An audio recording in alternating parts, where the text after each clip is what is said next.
আল্লাহ তাআলা বলেন, কুল আতিউল্লাহ ওয়া আতিউর রাসূল ওয়া উলিল আমরি মিনকুম। ওলামা হযরত জানেন, যারা তাফসীরের কিতাব খুলেছেন, উলুল আমরের আউয়াল মিস্তাক সাহাবা। আল্লাহ বলেন, আল্লাহকে মানো এবং রাসূল মুহাম্মদকে মানো এবং সাহাবায়ে কেরামকে মানো। বলেন, এই তিনটা মানার কথা আমি রিজওয়ান রফিকির না আল্লাহ? এই কথাটা কি দেওবন্দীদের নাকি আল্লাহ? তাহলে এই তিনটা মানার ব্যাপারে আমাদের কারো কোনো প্রশ্ন থাকার সুযোগ? তাহলে বলেন, মানতে হবে কয়টা? 1 নাম্বার, 2 নাম্বার, 3 নাম্বার সাহাবা। এই কোরআন সুন্নাহ সাহাবা। প্রথমত আমরা একটা সিদ্ধান্তে উপনীত হতে চাই, কোরআন সুন্নাহ সাহাবা মানার কথা সরাসরি আল্লাহর, কোরআন সুন্নাহ সাহাবা মানার কথা সরাসরি রাসূলুল্লাহ। হেদায়েতের রাস্তা কোরআন সুন্নাহ সাহাবা, জান্নাতের রাস্তা কোরআন সুন্নাহ সাহাবা, হকের রাস্তা জান্নাত, হকের রাস্তা কোরআন সুন্নাহ সাহাবা। সুতরাং সিদ্ধান্ত ক্লিয়ার, কোরআন সুন্নাহ সাহাবার পথে যেই হুজুর আছেন আমি সেই হুজুরকে মানি। কোরআন সুন্নাহ সাহাবার পথে যেই মাদ্রাসা পরিচালিত হয় আমি ওই মাদ্রাসাটাকে শ্রদ্ধা করি, সম্মান করি। কোরআন সুন্নাহ সাহাবার পক্ষে যেই পীর আছেন আমি সেই পীরকেও মানি। এই তিনটার পক্ষে যেই মাযহাব পালন হবে আমি সেই মাযহাবকেও মানি। এই তিনটার পক্ষে যদি কোনো ঐক্যমত ইজমা প্রতিষ্ঠিত হয় আমি সেই ইজমাকেও মানি। এই তিনটাকে সামনে রেখে কোনো কিয়াস যদি আসে আমি সেই কিয়াসকেও মানি। কিন্তু সিদ্ধান্ত ক্লিয়ার, কোরআন সুন্নাহ সাহাবা বাদ দিয়ে যদি আমার সন্তান আমাকে চলতে বলে লা তাআতা লি মাখলুকিন ফি মাসিয়াতিল খালিক, আল্লাহকে নারাজ করে আমি আমার সন্তানকেও মানি না। কোরআন সুন্নাহ সাহাবার বিরুদ্ধে যদি আমার বড় ভাই আমাকে চলতে বলে আমি আমার বড় ভাইকে মানি না। কোরআন সুন্নাহ সাহাবার বিরুদ্ধে যদি আমার উস্তাদ চলতে বলে, আমার পীর যদি চলতে বলে, আমি আমার কোরআন সুন্নাহ সাহাবা বিরোধী উস্তাদ আর পীরকেও মানি না। কোরআন সুন্নাহ সাহাবার বিরুদ্ধে আমার কোন নেতা যদি চলতে বলে আমি আমার ওই নেতাকে মানি না।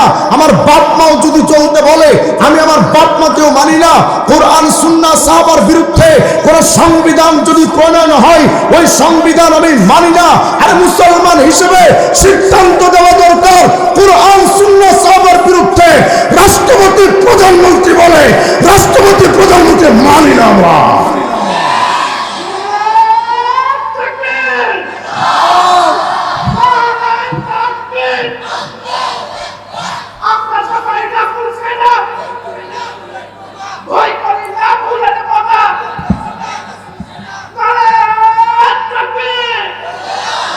বলেন, মানা লাগবে কয়টা? 1 নাম্বার বলেন না, 1 নাম্বার, 2 নাম্বার, 3 নাম্বার। আচ্ছা একটু খেয়াল করেন, মনে করেন আমি আপনাকে বললাম যে আমি এবং আমার ভাই আগামীকাল আপনার বাসায় যাব। খুব খেয়াল করেন, আমি এবং ভাই আগামীকাল আপনার বাসায় যাব। তাহলে বলেন তো কয়জন যাব? কথা কয় না, 2 জন। কেন? এবং শব্দ দিয়ে আগের পরের উভয়কে মিলানো হয়। আচ্ছা আমি যদি এটা বলতাম যে আমি অথবা আলতাফ ভাই আগামীকাল আপনার বাসায় যাব, আমি অথবা উনি, কয়জন? কেন? অথবা শব্দ দিয়ে আলাদা করার জন্য আসে, তাফরিকের জন্য আসে, আর এবং শব্দটা মিলানোর জন্য আসে। আরবিতে ঠিক এটাই, হরফে আতফ ওয়াও আগের পরের উভয়কে মিলানোর জন্য আসে। মনোযোগ দেন। তাহলে আল্লাহ বললেন কুল আতিউল্লাহ, আল্লাহকে মানো, ওয়া আতিউর রাসূল এবং রাসূল মুহাম্মদকে মানো, ওয়া উলিল আমরি মিনকুম এবং সাহাবায়ে কেরামকে মানো। আল্লাহকে মানো এবং রাসূলকে মানো এবং সাহাবায়ে কেরামকে মানো। এই আয়াত দ্বারা কি বোঝা গেল? যে মানতে হবে যে কোনো একটা না তিনোটা? একটা না তিনোটা? এখন যদি কেউ কয় আমি শুধু আল্লাহকে মানি, রাসূলকে মানি না, সাহাবায়ে কেরামকেও মানি না, বলেন মুসলমান না কাফের? বলেন বলেন মুসলমান না কাফের? দলিল সূরা আলে ইমরানের 32 নম্বর আয়াত, কুল আতিউল্লাহ ওয়া আতিউর রাসূল ফাইন তাওয়াল্লাউ ফাইন্নাল্লাহা লা ইউহিব্বুল কাফিরিন। আল্লাহ বলেন আল্লাহকে মানো এবং রাসূলকেও মানো, যদি না মানো, যদি পিঠ ফিরিয়ে নাও, আল্লাহ বলেন আমি এই সমস্ত কাফেরদের পছন্দ করি না। তার মানে যারা রাসূলকে মানে না, বলেন এই আয়াত দ্বারা বোঝা যায় তারা মুসলমান না কাফের? বলেন বলেন, মুসলমান না কাফের? আবার সূরা নিসার 115 নম্বর আয়াত দেখেন, আল্লাহ বলেন ওয়া ইউশাকিকির রাসূলা মিন বাদি মা তাবায়্যানা লাহুল হুদা ওয়া ইয়াত্তাবিআ গায়রা সাবিলিল মুমিনিন নুওয়াল্লিহি মা তাওয়াল্লা ওয়া নুসলিহি জাহান্নাম ওয়া সাআত মাসীরা। আল্লাহ বলেন যারা আমার রাসূলের সিদ্ধান্ত মানে না, সাহাবীদের পথ ছেড়ে অন্য পথে দৌড়ায়, আল্লাহ বলেন আমি ঠিক তাদের ওই দিকেই ফিরিয়ে দিব। ওয়া নুসলিহি জাহান্নাম, আমি তাদের জাহান্নামে নিক্ষেপ করব। একটু মনোযোগ যদি থাকে বলেন, যারা নবী এবং সাহাবীদের পথ মানে না, আল্লাহ তাদেরকে জান্নাতি বললেন না জাহান্নামী? জাহান্নামী। তাহলে প্রথমত একটা সিদ্ধান্ত দেন তো, যারা আল্লাহকে মানে, রাসূল মানে না, সাহাবী মানে না, ওরা মুসলমান না কাফের? জান্নাতি না জাহান্নামী? আমাদের মানতে হবে মোট কয়টা? 1 নাম্বার বলেন, 1 নাম্বার, 2 নাম্বার, 3 নাম্বার, এই কোরআন সুন্নাহ সাহাবার বিরুদ্ধে যারা যাবে তারা মুসলমান না কাফের? যদি এই ভূমিকাটা বুঝে থাকেন তাহলে এবার চলেন আমি আপনাদের কিছু প্রমাণ দেখাই। বর্তমান বাংলাদেশে একটা সংগঠনের আবির্ভাব হয়েছে, এদের নাম হলো আহলে কোরআন। কি নাম? আহলে কোরআন। আপনার সাউন্ড আমার গলা শেষ। বাংলাদেশে এক সংগঠন আসছে, এদের নাম হলো আহলে কোরআন। নামটা কত চমৎকার! আরে বাপ রে বাপ, কোরআনওয়ালা মানে ওরা কোরআন ছাড়া কিচ্ছু বুঝে না। কিন্তু কত বড় ধোঁকাবাজি শব্দ জানেন? তারা বোঝাতে চায় আমরা শুধুমাত্র কোরআন মানি, হাদিসও মানি না, সুন্নাহও মানি না, সাহাবীও মানি না, নবীকেও মানি না। নাউজুবিল্লাহ বলেন না। তাহলে বলেন যেই আহলে কোরআন নবী মানে না, ওরা মুসলমান না কাফের? যদি বলেন হুজুর তারা এই কথা যে বলে পেলেন কোথায়? আমার কাছে একটা বই দেখতে পাচ্ছেন, এই বইটার নাম প্রচলিত প্রকৃত ইসলাম একটি পর্যালোচনা। লেখক আবু সাইদ খান, তিনি একজন আহলে কোরআনের সদস্য। খুব খেয়াল করবেন কি লিখতেছে দেখেন। বলেন নবীকে মানার কথা কোরআন সুন্নাতে আছে না নাই? এই বইটার 12 নম্বর পৃষ্ঠার মধ্যে আহলে কোরআনরা লিখছে, কেউ কোন বাণীকে মুহাম্মদ সালামুন আলাইহি এর বাণী, কর্ম, রীতি নীতি তথা সুন্নাহ হিসেবে দাবি করলেও তা সত্য হিসেবে গ্রহণ করতে হবে এমন কোন বিধান ইসলাম ধর্মে নেই। আস্তে নাউজুবিল্লাহ। আমি এই আলোচনাগুলো আপনাদের সামনে এজন্যই আনলাম, আহলে কোরআনের প্রধানত টার্গেট থাকে বিভিন্ন উচ্চ পদস্থ কর্মকর্তা, শিক্ষিত সমাজ, জেনারেল শিক্ষায় যারা বড় শিক্ষিত, এদেরকে টার্গেট করে এই বিষাক্ত বর্জ্য তাদেরকে গিলিয়ে দেয়। ফলে তারা আহলে কোরআন হয়ে যায়, নবীর হাদিস মানে না, সুন্নাহ মানে না। তারা এই বই থেকে স্পষ্ট করে দাবি করে বসলো যে নবীর সুন্নাত মানার কথা, সত্য হিসেবে গ্রহণ করার কথা ইসলাম ধর্মে কোথাও নেই। শুধু এতটুকু বলেই শেষ হয়নি। আর একটা বই দেখতে পাচ্ছেন আমার কাছে, এই বইটার নাম ধর্ম সংস্কার। এই বইটার লেখক মজবাসার, মোহাম্মদ জামিলুল বাশার। এই মজবাসার তার এই বইটার 22 নম্বর পৃষ্ঠার মধ্যে গিয়া লিখতেছে হাদিস মানা শিরিক। আস্তে কর নাউজুবিল্লাহ। 22 নম্বর পৃষ্ঠা বলে ঐশী গ্রন্থ তথা কোরআনের ব্যাখ্যা কোরআন গ্রন্থ নিজেই, এর সঙ্গে হাদিস, ফিকহ, উপনিষদ, টেস্টামেন্ট ইত্যাদি 2 নম্বরই মনুষ্য রচিত গ্রন্থের শরীক করার অর্থই স্বয়ং আল্লাহর সাথে শরীক করা, যা ক্ষমার অযোগ্য। তার মানে কোরআনের পাশাপাশি হাদিস মানা এটা নাকি শিরিক। নাউজুবিল্লাহ। আসতে বলবেন। বলেন যেই আহলে কোরআনের দাবি করে যারা হাদিস মানাকে শিরিক বলে, ওরা কোশ্চিন কালেও মুসলমান থাকতে পারে? শুধু কি তাই, ওরা দাবি করে যে আমরা কোরআন মানি, কিন্তু আশ্চর্য হয়ে যাবেন এই আহলে কোরআনের সদস্যরা অসংখ্য আয়াতকে তারা অস্বীকার করে দেয়, অসংখ্য হাদিস তারা অস্বীকার করে দেয়। দেখেন এই বইটা 259 নম্বর পৃষ্ঠার মধ্যে গিয়া তারা লিখছে, বলেন তো আমাদের কেবলার নাম কি? কথা কয় না, কত? কাবা শরীফ আমাদের কেবলা না কেবলা না? আহলে কোরআনরা বলে, এই ধর্ম সংস্কার নামক বইয়ের 259 নম্বর পৃষ্ঠার মধ্যে লিখেছে, বলে কাবা আল্লাহর ঘর নয়। শুধু তাই নয়, 260 নম্বর পৃষ্ঠার মধ্যে গিয়া বলেন আমরা যখন নামাজ পড়ব, নামাজ পড়তে হবে কোন দিকে ফিরে? কাবার দিকে ফিরে। যদি নামাজ কেউ না পড়ে তার নামাজ আদায় হবে কেন? সূরা বাকারা 149 নম্বর আয়াত, ওয়ামিন হাইতু খরাজতা ফাওয়াল্লি ওয়াজহাকা শাতরাল মাসজিদিল হারাম, মসজিদে হারাম তথা বাইতুল্লাহর দিকে ফিরেই নামাজ পড়ার আদেশ স্বয়ং আল্লাহ তার রাসূলকে দিয়েছেন। এখন আহলে কোরআনরা কি বলে দেখেন, বলে নামাজ বা পাপ পুণ্য কর্মের কোন দিক বা প্রচলিত কিবলার উপর নির্ভর করে না, বাধ্যবাধকতাও নেই। অতএব যে কোনো লোক বা জামাত যে কোনো সময় যে কোনো দিকে ফিরে নামাজ আদায় করায় কোরআন গ্রন্থে কোনোই বাধা নিষেধ নেই। তার মানে আপনি উত্তর দিকে ফিরেও নামাজ পড়তে পারবেন।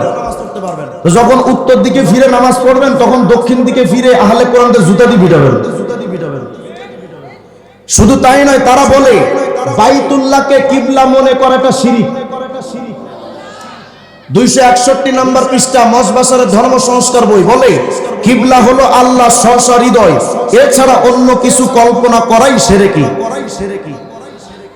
শুধু এতটুকু শুনেই তো আপনার আশ্চর্য হলেন। আরো জানেন তারা কি বলে? আহলে কোরআনরা বলে 5 ওয়াক্ত নামাজ এটা কোরআন বিরোধী। এই বইটার 278 নম্বর পৃষ্ঠার মধ্যে গিয়া তারা বলছে, 278 নম্বর পৃষ্ঠা বলে কোরআনে মাত্র 3 ওয়াক্ত সালাত। মানে আহলে কোরআনের বক্তব্য মতে কোরআনে নাকি নামাজ 3 ওয়াক্ত। বলে কোরআনে সকাল সন্ধ্যা তথা ফজর এবং মাগরিব ও তাহাজ্জুদ অতিরিক্ত এক, অর্থাৎ সকাল সন্ধ্যা ফজর মাগরিব আর তাহাজ্জুদ এই অতিরিক্ত এক, মোট 3 ওয়াক্ত সালাত ব্যতীত অসংখ্য ওয়াক্ত সালাত রাকাত কোরআন বিরুদ্ধ। মানে 3 ওয়াক্তের বেশি যে 5 ওয়াক্ত বলা হয় এটা নাকি কোরআন বিরোধী কাজ। নাউজুবিল্লাহ, একটু আসতে বলেন আপনারা। এরপরে তারা এই বইটা 279 নম্বর পৃষ্ঠার মধ্যে গিয়ে বলে জুহুর আসর বা ঈশা আরবি শব্দ ত্রয় আয়াতে নেই। মানে জোহর আসর ঈশা এই 3 ওয়াক্ত নাকি তারা আয়াতেও পায় নাই। আচ্ছা চলেন তো আমি আপনাদেরকে 5 ওয়াক্ত নামাজ কোরআন থেকে যদি না দলিল দিয়ে হাদিস থেকে দলিল দেই, সাহাবীদের থেকে দলিল দেই, তাফসীরের কিতাব থেকে যদি দলিল দেই, ফিকহের কিতাব থেকে যদি দলিল দেই, আহলে কোরআনরা তো মানবে না। বলে আমরা শুধুমাত্র কোরআন মানি, এর বাইরে আমরা কিচ্ছু মানি না।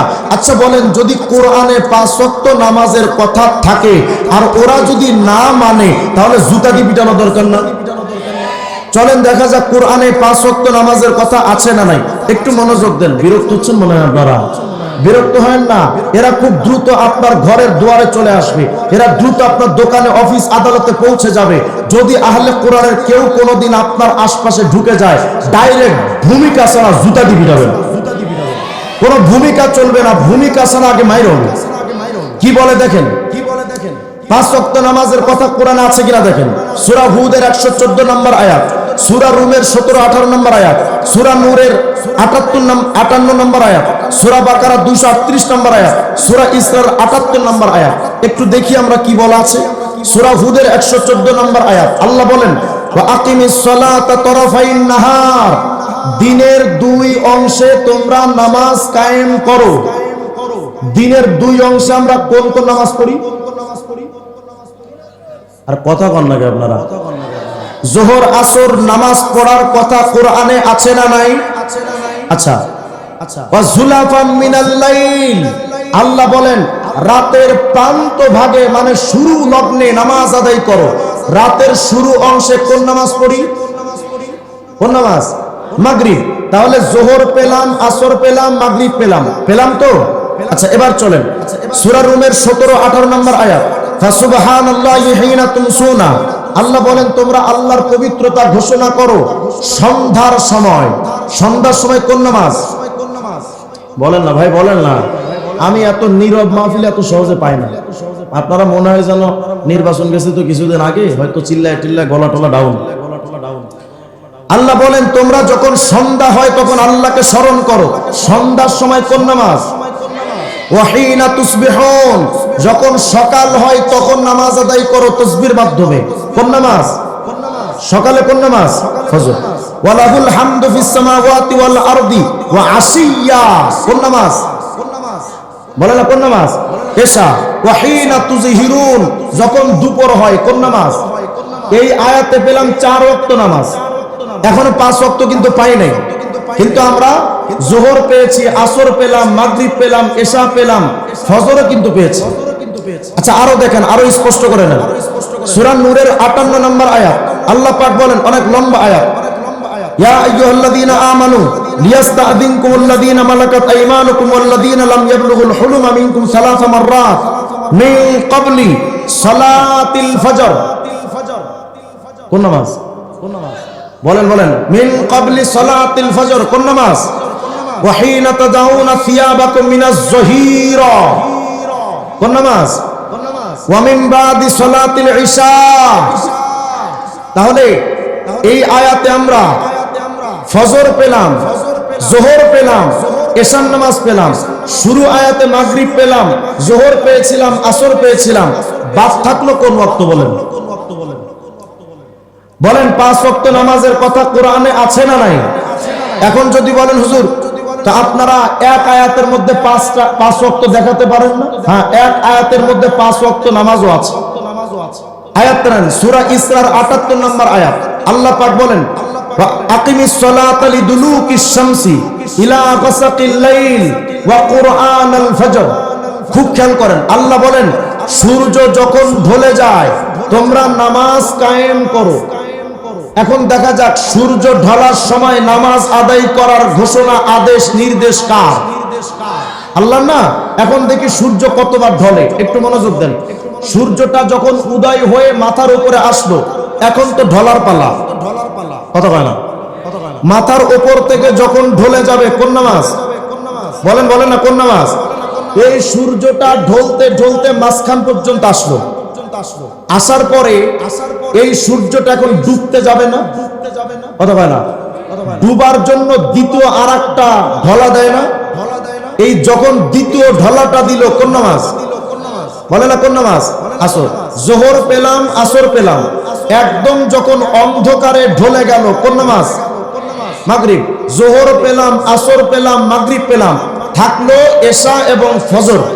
আল্লাহ বলেন ওয়া আকিমিস সালাতা লিদুলুকিশ শামসি ইলা গাসাকিল লাইল, রাত্রটা যখন একটু গভীর হয় তখন নামাজ আদায় করো। রাত্রটা যখন একটু গভীর হয় কোন নামাজ? আল্লাহ বলেন ওয়া কুরআনাল ফজর, কোন নামাজ? তাহলে এই আয়াতের মধ্যে 5 ওয়াক্ত নামাজের কথা আছে না নাই? কোরআনে কারীমের মধ্যে 5 ওয়াক্ত নামাজের কথা আছে, কিন্তু মুমতাজ ভাবির মুরিদরা খুঁজে পায় না। মানে এদের মুফতি সাহেবের নাম তো বিরাট বড় মুফতি সাহেব, আলহাজ হযরত মাওলানা মুফতি মুমতাজ বেগম ভাবি। এদের একজন সেদিন একটা গান বানাইছে, কয় 5 ওয়াক্ত নামাজের কথা লেখা নাই ভাই কোরআনে প্রমাণে, মারিফতের নামাজের ভেদ কয়জনে জানে।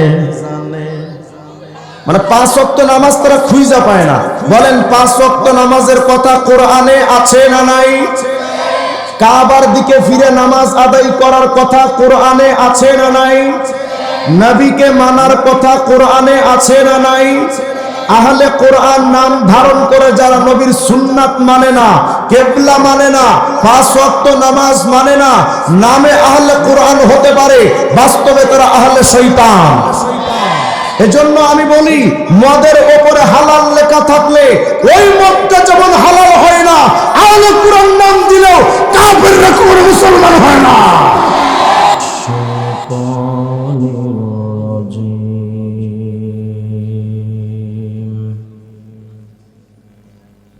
বিসমিল্লাহির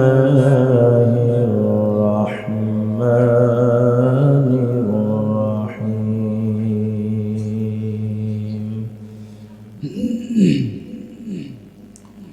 কুল আতিউল্লাহ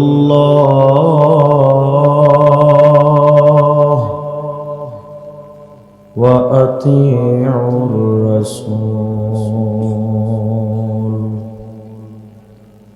وأولي الأمر منكم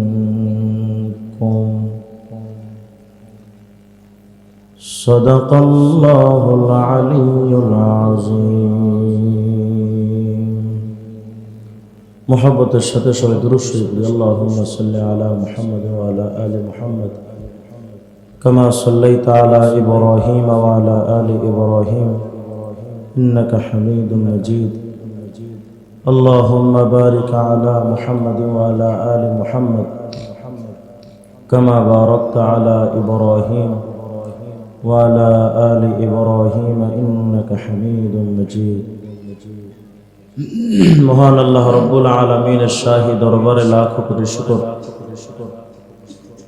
যে আল্লাহ তাআলা আপনাদেরকে আমাকে অত্যন্ত মহব্বত করে ভালোবেসে দ্বীনি এই মজলিসে জান্নাতের এই পরিবেশে আসবার বসবার দ্বীনি কিছু কথা বলা এবং শোনার মতো তৌফিক দান করেছেন।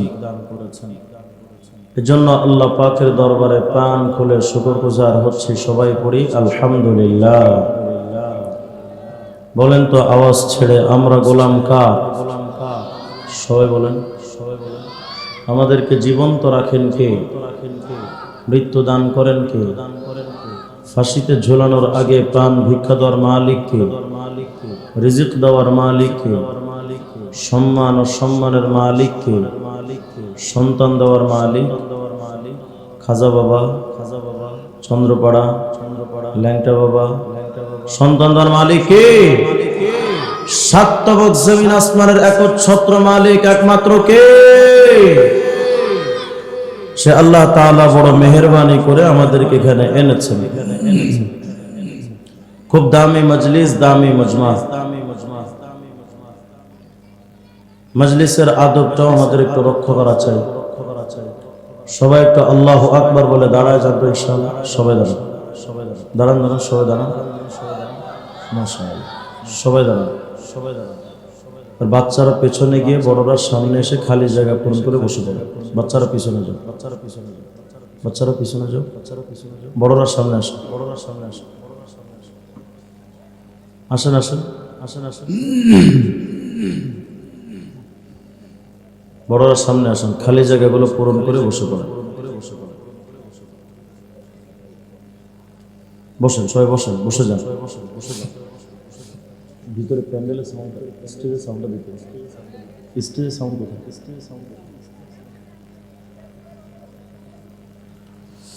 ব্যাস, এবার গলা ছেড়ে চিৎকার দিয়ে বলেন আল্লাহু আকবার। মুআজ্জাজ হাজিরিন, পবিত্র কালামে পাক থেকে একটি আয়াত আমি আপনাদের সামনে তিলাওয়াত করেছি।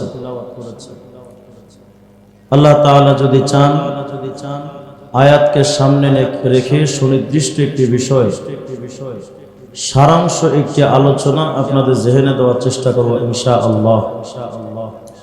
তবে আলোচনায় যাওয়ার আগে আপনাদের কাছে আমার অনুরোধ, যতক্ষণ আছি আমরা এই মাহফিলে, এটাকে মাহফিল মনে না করে যদি আমরা একটা ক্লাস মনে করি যে আমরা একটা ক্লাসে বসছি, তাহলে আশা করি আমি কিছু আপনাদের দিতে পারবো, আপনারাও কিছু নিতে পারবেন। আর যদি গতানুগতিক ধারার মাহফিলের মতো মনে করেন, তাহলে হয়তো বয়ান শেষ করে বের হওয়ার সাথে সাথে সব অন্তর থেকেও বের হয়ে যাবে। এই জন্য এটাকে একটা ক্লাস মনে করা চাই। আমি যখন আপনাদেরকে যে বিষয়ে প্রশ্ন করি সাথে সাথে একটু জবাব দেওয়া, তাহলে অন্তরে আলোচনাগুলো গেঁথে যাবে। এখন তো বর্তমানের মাহফিলগুলো হয়ে গেছে নাচানাচির মঞ্চ। হিরো আলমের মতো কৌতুক করতে পারলেই ভাইরাল। এই মাহফিলের কোনো ফায়দা নেই।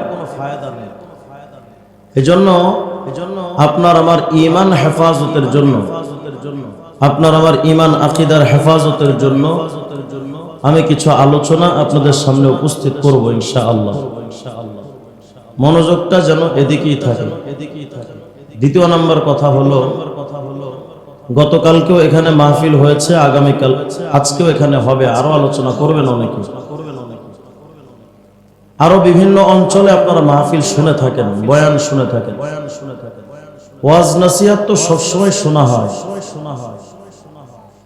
এজন্য আমি ব্যক্তিগতভাবে চিন্তা করেছি যে আজকে আলোচনা ওয়াজ না করে বেশ কিছু আলোচনা আপনাদের সামনে উপস্থিত করা চাই, যে আলোচনার মাধ্যমে আপনার আমার ঈমান যেন কেউ চুরি করতে না পারে। কারণ বর্তমান সমাজে অনেক প্রকার ঈমান চোরের আবিষ্কার হয়েছে। মসজিদে যেমন ঈমান চোর পাওয়া যায়, মাথায় টুপি দিয়ে নামাজি সুরত ধারণ করে অনেকে জুতা চুরি করে, ঠিক বাংলাদেশে অনেকে শায়েকের রূপ ধারণ করে, কেউ পীরের রূপ ধারণ করে মানুষের ঈমান চুরি করছে। এর মধ্যে এক ঈমান চোরের নাম হলো আহলে কোরআন তথা হাদিস অস্বীকারী। আরেক ঈমান চোর হলো মির্জা কাদিয়ানী, আরেক ঈমান চোর হলো হিজবুত তাওহীদ, মাজার পূজারী, কবর পূজারী, আট্রসি, সুরেশ্বর, চন্দ্রপাড়া, মেজভান্ডারী, লালন শাহ, এগুলো সব ঈমান চোর। এজন্য আমি এদের ব্যাপারে আপনাদের কিছু কিঞ্চিত ধারণা দিতে চাই। বর্তমান সমাজে তো বহুল প্রচলিত এক আলোচিত শব্দ প্রশ্ন যে হুজুর, আমরা আম জনতা আছি মহা বিপদে। ফেসবুক খুললে শুধু হুজুরদের মারামারি, এক হুজুর এক কথা কয়, আরেক হুজুর আরেক কথা কয়। মসজিদের হুজুর এক কথা কয় তো টিভির বক্তা আরেক কথা কয়, চরমনাওয়ালারা এক কথা কয় তো মেজভান্ডারী ল্যাংটা পীরেরা আরেক কথা কয়, তবলিগওয়ালারা, কওমিওয়ালারা, দেওবন্দিওয়ালারা এক কথা কয়, তো ভণ্ডরা আরেক কথা কয়। এখন আমরা আমজনতা আছি মহা বিপদে। আমরা আসলে যাব কোন দিকে? আপনারাও বলেন আপনারা হক, মেজভান্ডারীরা বলে তারাও হক, হিজবুত তাওহীদ তো ডাইরেক্ট জান্নাতের টিকিট দিয়ে দেয়, কাদিয়ানীদের তো জান্নাতি কবরস্থানই আছে। এখন প্রশ্ন হলো যে সবাই তো তাদের নিজেদের বেলায় দাবি করে তারা জান্নাতি। এখন আসল প্রশ্ন হলো হুজুর, আমরা আম জনতা, সাধারণ খেটে খাওয়া সরল মনা মুসলমান, আমরা এত বুঝি টুঝি না। এখন আমাদের জানবার বিষয় হলো আসলে হক কোনটা আর বাতিল কোনটা। এই হক বাতিলের পরিচয় জানার দরকার আছে না নাই? যদি আপনারা মনে করেন যে না আমার ঈমান হেফাজতের দরকার আছে, তাহলেই আলোচনাটা প্রয়োজন হবে। আর যদি মনে করেন যে না আমার ঈমান টিমানের দরকার নাই, আপনি শুধু সুদ তাল দিয়ে কিছু ওয়াজ করে জানেন, তাহলে তো ভিন্ন কথা। একটু বলেন তো, ঈমান আকীদার হেফাজতের প্রয়োজন আছে না নাই? ঈমান চোরদের ব্যাপারে একটু জানার প্রয়োজন আছে না নাই? চলেন আমি প্রথমত আপনাদেরকে প্রশ্নের জবাবটা দেই যে হুজুর আসলে মানবো কাকে। এখন আপনি মানবেন কাকে, এই প্রশ্নের জবাব যদি আমি রিজওয়ান রফিকি দেই, আমি তো কওমের সন্তান, আলিয়ার ভাইরা তো আমার জবাব নিবেন না। আমরা যারা মাযহাব পালন করি, লামাযহাবী ভাইরা তো আমার জবাব নিবে না। আমরা যারা দেওবন্দি মতদর্শ লালন করি, হয়তো কিছু কিছু সহি আকীদার নামধারী শায়েখরা আমাদের জবাব নিবে না। এজন্য আমি নিজের তরফ থেকে কোনো জবাব দিতে চাই না, কিন্তু জবাবটা যদি আল্লাহ এবং তার রাসূল দেন তাহলে তো মানতে অসুবিধা নাই। কাকে মানবো কাকে মানবো না, চরমোনাকে মানবো, উজানিকে মানবো, নানুপুরকে মানবো, না আট্রসি, সুরেশ্বর, চন্দ্রপাড়া ওদেরকে মানবো, না দেওবন্দীদেরকে মানবো? হুজুর আসলে আমরা মানবো কাকে, এই জবাবটা যদি সরাসরি আল্লাহ পাক এবং তার রাসূল দেন তাহলে তো মানতে অসুবিধা নাই। কারণ আল্লাহ কি শুধু আমাদের? কথা বলেন, আল্লাহ কার? বলেন বলেন আল্লাহ কার? আওয়াজ দিয়ে বলেন আল্লাহ কার? তা আল্লাহ যদি সবার হয় তাহলে আল্লাহর আইন, আল্লাহর সিদ্ধান্ত চরমোনাও মানতে বাধ্য, আট্রসিরাও মানতে বাধ্য, দেওয়ানবাগিরাও মানতে বাধ্য, ভণ্ড পীরেরাও আল্লাহকে মানতে বাধ্য, সুরেশ্বরী, চন্দ্রপাড়া সবাই আল্লাহকে মানতে বাধ্য। এজন্য আল্লাহ এবং তার রাসূলের সিদ্ধান্ত আপনাদেরকে শোনাবো। এজন্য অগ্রিম একটা চেতনা মাথায় আনা দরকার। এখানে অনেক পীরের মুরিদ আছেন, অনেক সংগঠনের মানুষ আছেন, অনেক চেতনার মানুষ আছেন, কিন্তু আমরা একটা সিদ্ধান্তে প্রথমে একটু একমত হতে চাই। আমরা যতক্ষণ এখানে আছি, যতক্ষণ আমি আপনাদের সামনে আলোচনা করি, আমাদের কোনো দল নাই, নাই কোনো ভিন্ন ভিন্ন মত আর পথ, আমরা সবাই আরবের নবী মুহাম্মদের উম্মত। এ ব্যাপারে তো আমরা সবাই একমত। যদি একমত থাকি চিৎকার দিয়ে বলেন তো আল্লাহু আকবার। যতক্ষণ আছেন একটু তাজা থাকা লাগবে। আমি তো কোনো কবর জিয়ারত করতে আসিনি, আওয়াজ দিতে হবে। এখন তো বর্তমানে দিন দিন মুসলমানদের আওয়াজটাও কমে যাচ্ছে। কিছু কিছু মানুষ তো এখন আল্লাহর নাম নিলেও তাদের শরীরে সহ্য হয় না। বাংলাদেশটা স্বাধীন হয়েছে, ওই বাংলাদেশে তাকবীরের আওয়াজ চলতেই থাকবে। হ্যাঁ, এমন একটা সময় আসতে পারে গরুর দুধ খাওয়া ইন্ডিয়ান দাদাদের আওয়াজ বন্ধ হবে, তাকবীরের আওয়াজ বন্ধ হবে না।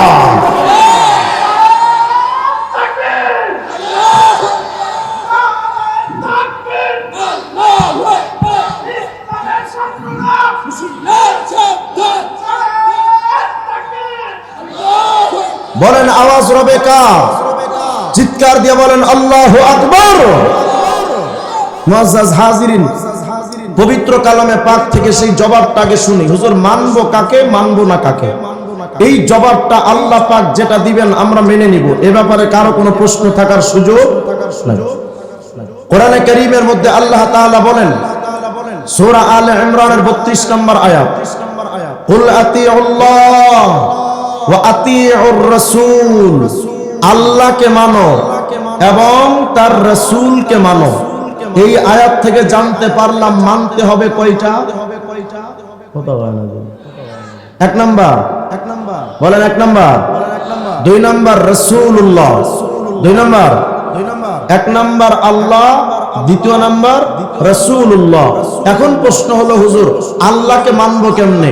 আল্লাহকে তো জীবনে দেখি নাই, রাসূলকে মানবো কিভাবে?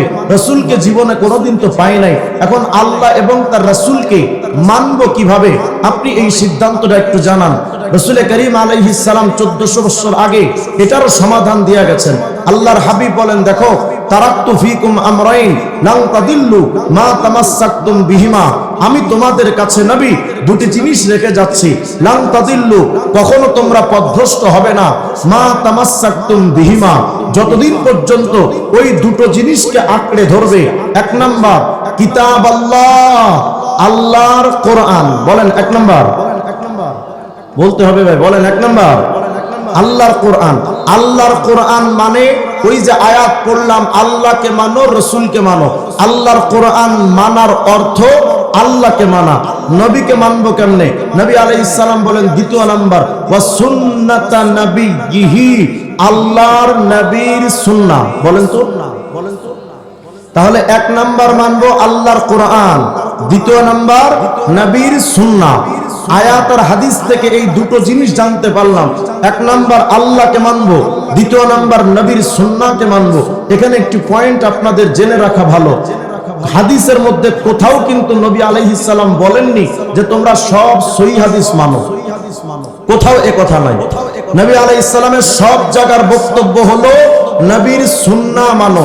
বোঝা গেল হাদিস আর সুন্নাহর মধ্যে পার্থক্য আছে না নাই?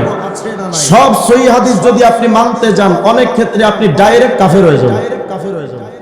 সব সহিহ হাদিস মানতে গেলে ডাইরেক্ট অনেক সময় কাফের হয়ে যাবে। যদি বলেন হুজুর কি বলেন এগুলা, হ্যাঁ, নবী আলাইহিস সালাম 11টা বিয়ে করেছেন, একসাথে তার 10 জন স্ত্রী ছিল, এটাও সহিহ হাদিস দ্বারা প্রমাণিত। এখন আপনি এটা মানেন? এটাকে যদি হালাল মনে করেন, সাথে সাথে বেঈমান হয়ে যাবে। এই জন্য সব সহিহ হাদিস মানতে নবী আলাইহিস সালাম বলেননি। নবী বলেছেন কিতাব আল্লাহ, আল্লাহর কোরআন মানো, ওয়া সুন্নাতা নবিয়্যিহি, আল্লাহর নবীর সুন্নাহ মানো। তাহলে বলেন আয়াত আর হাদিস থেকে জানতে পারলাম মানতে হবে কয়টা? বলেন, বলেন কয়টা? এক নাম্বার কোরআন, এক নাম্বার কোরআন, দ্বিতীয় নাম্বার সুন্নাহ, দ্বিতীয় নাম্বার সুন্নাহ। এই দুটো জিনিস পেলাম। আমরা খুব ক্লিয়ারলি এই বিষয়টি জানতে চাই যে মানবো কাকে, মানবো না কাকে। আজকে আমরা একটা সঠিক সমাধান নিয়ে যেতে চাই। আয়াত আর হাদিস থেকে জানতে পারলাম মানতে হবে আল্লাহ, রাসূল তথা কোরআন এবং সুন্নাহ। আরেকটা হাদিস দেখেন, সমাজে তো এখন আপনাদের বিভিন্ন প্রশ্ন হুজুরদের উপরে, যে হুজুর আপনারা এক এক হুজুর তো এক এক দিকে, এক এক হুজুর এক এক চেতনার, এক এক হুজুরের বক্তব্য এক এক রকম। আরে ভাই, হুজুরদের মধ্যে এত দ্বন্দ্ব হবে এটা তো এখনকার কথা না। 1400 বছর আগে রাসূল করিম আলাইহিস সালাম 1400 বছর আগেই বলে গেছেন, স্পষ্ট হাদিসের মধ্যে আসছে। বনি ইসরাইলের মধ্যে 72টা দল হয়েছিল। আল্লাহর হাবিব বলেন বনি ইসরাইলের দল হয়েছিল, বিভক্তি ছিল 72টা। ওয়াতাফতারিকু উম্মতি আলা 73 ফিরকা, আমার উম্মতের দল হবে 73টা। খুব মনোযোগ দেন, আগের বনি ইসরায়েলের দল ছিল 72টা, উম্মতে মুহাম্মাদি হবে 73 ফিরকা। আল্লাহর হাবিব বলেন কুল্লুহুম ফিন্নার, সব যাবে জাহান্নামে ইল্লা মিল্লাতান ওয়াহিদা, শুধু এক প্রকার মানুষ যাবে জান্নাতে। একটু ভাবেন কত ভয়ঙ্কর ব্যাপার। আল্লাহ রাসূল বুঝালেন 73 প্রকারের মধ্যে সব জাহান্নামী, শুধু এক প্রকার জান্নাতি। তাহলে এটাও আপনার মনে রাখা চাই, হুজুর যদি 73 প্রকার হয়, 72 প্রকার হুজুরি জাহান্নামী। কথা কয় না? ভাবেন একটু কত ভয়ঙ্কর ব্যাপার যে সমাজের মধ্যে 73 প্রকার হুজুর পাওয়া যাবে, এর মধ্যে 72 প্রকার হুজুরি জাহান্নামী, শুধু এক প্রকার হুজুর জান্নাতি। এজন্য আমি বলি টুপিওয়ালা দেখলেই তার হুজুর মনে করা যায় না, 22 পাগড়ি মাথায় দিলেই তার আলেম মনে করা যায় না। সমাজের মধ্যে এত বড় বড় ঘোমটা মাথায় দিয়া সৈয়কিদার রূপ ধারণ করে, অতএব সব টুপিওয়ালারা হুজুর না। মির্জা কাদেরের মাথায় পাগড়ি ছিল 22, পাক্কা ব্রিটিশের দালাল ছিল। অতএব সব হুজুর দেখলেই হুজুর মনে করা যাবে না। সমাজের মধ্যে অনেকে মানুষের ঈমান নিয়ে খেলাধুলা করে, এদের ব্যাপারেও আমাদের সতর্ক থাকা চাই, এটা মনে রাখা চাই। 73 প্রকার হুজুরের মধ্যে 72 প্রকার হুজুর জাহান্নামী, এক প্রকার হুজুর জান্নাতি। কত ভয়ঙ্কর ব্যাপার যে 73 প্রকার হুজুরি জাহান্নামী, এক প্রকার হুজুর জান্নাতি। এই 73 প্রকার থেকে শুধু এক প্রকার জান্নাতি হুজুর আপনাকে বের করে নিতে হবে। অথচ আপনি কত গাফেল, আকিজগিরিতে টান দেন আর বসে সমালোচনা করেন হুজুররাই এত দল, যাব কোন দিকে? ও মিয়া, বিল্ডিং এ কোন রড আর সিমেন্ট লাগালে আপনার বিল্ডিং মজবুত হবে এটা আপনি ভালো বুঝেন। বিড়ির প্রকার কতটা, কোনটা টক কোনটা একটু হালকা এটাও ভালো জানেন। কোন ধান লাগালে ফসল ভালো হবে চাচা এটাও ভালো বুঝে। কিন্তু কোন হুজুরের কথায় জান্নাতে যাওয়া যায়, কোন হুজুরের কথায় জাহান্নামে যেতে হবে এটা আপনি বুঝেন না।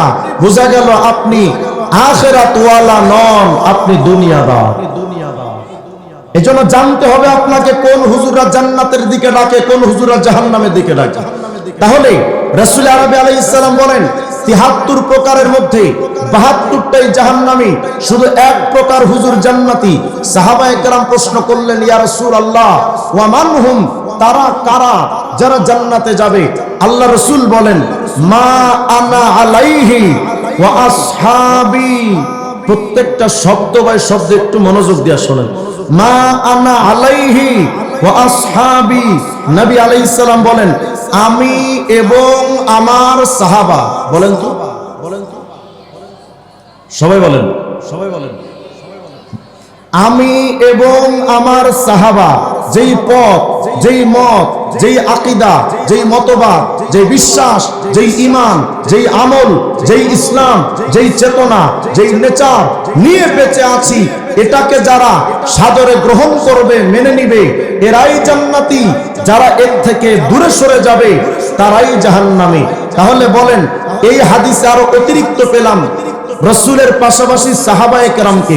প্রথম আয়াত থেকে পেয়েছিলাম আল্লাহ এবং রাসূল, কিভাবে? কোরআন সুন্নাহ। এই হাদিস থেকে অতিরিক্ত পেলাম সাহাবা। তাহলে বলেন মোট মানতে হবে কয়টা? বলেন কয়টা? কোরআন, সুন্নাহ, সাহাবা। বলেন 1 নাম্বার, 2 নাম্বার, 3 নাম্বার। সবাই আওয়াজ দিয়ে বলেন 1 নাম্বার, 2 নাম্বার, 3 নাম্বার। এই কোরআন, সুন্নাহ, সাহাবা, এই তিনটা মানার কথা কোরআনে কারীমের এক আয়াতের মধ্যে আসছে।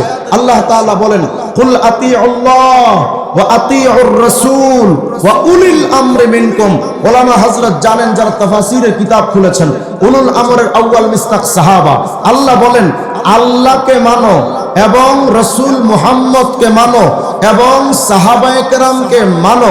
বলেন এই তিনটা মানার কথা আমি রিজওয়ান রফিকির না আল্লাহ? এই কথাটা কি দেওবন্দীদের নাকি আল্লাহ? তাহলে এই তিনটা মানার ব্যাপারে আমাদের কারো কোনো প্রশ্ন থাকার সুযোগ?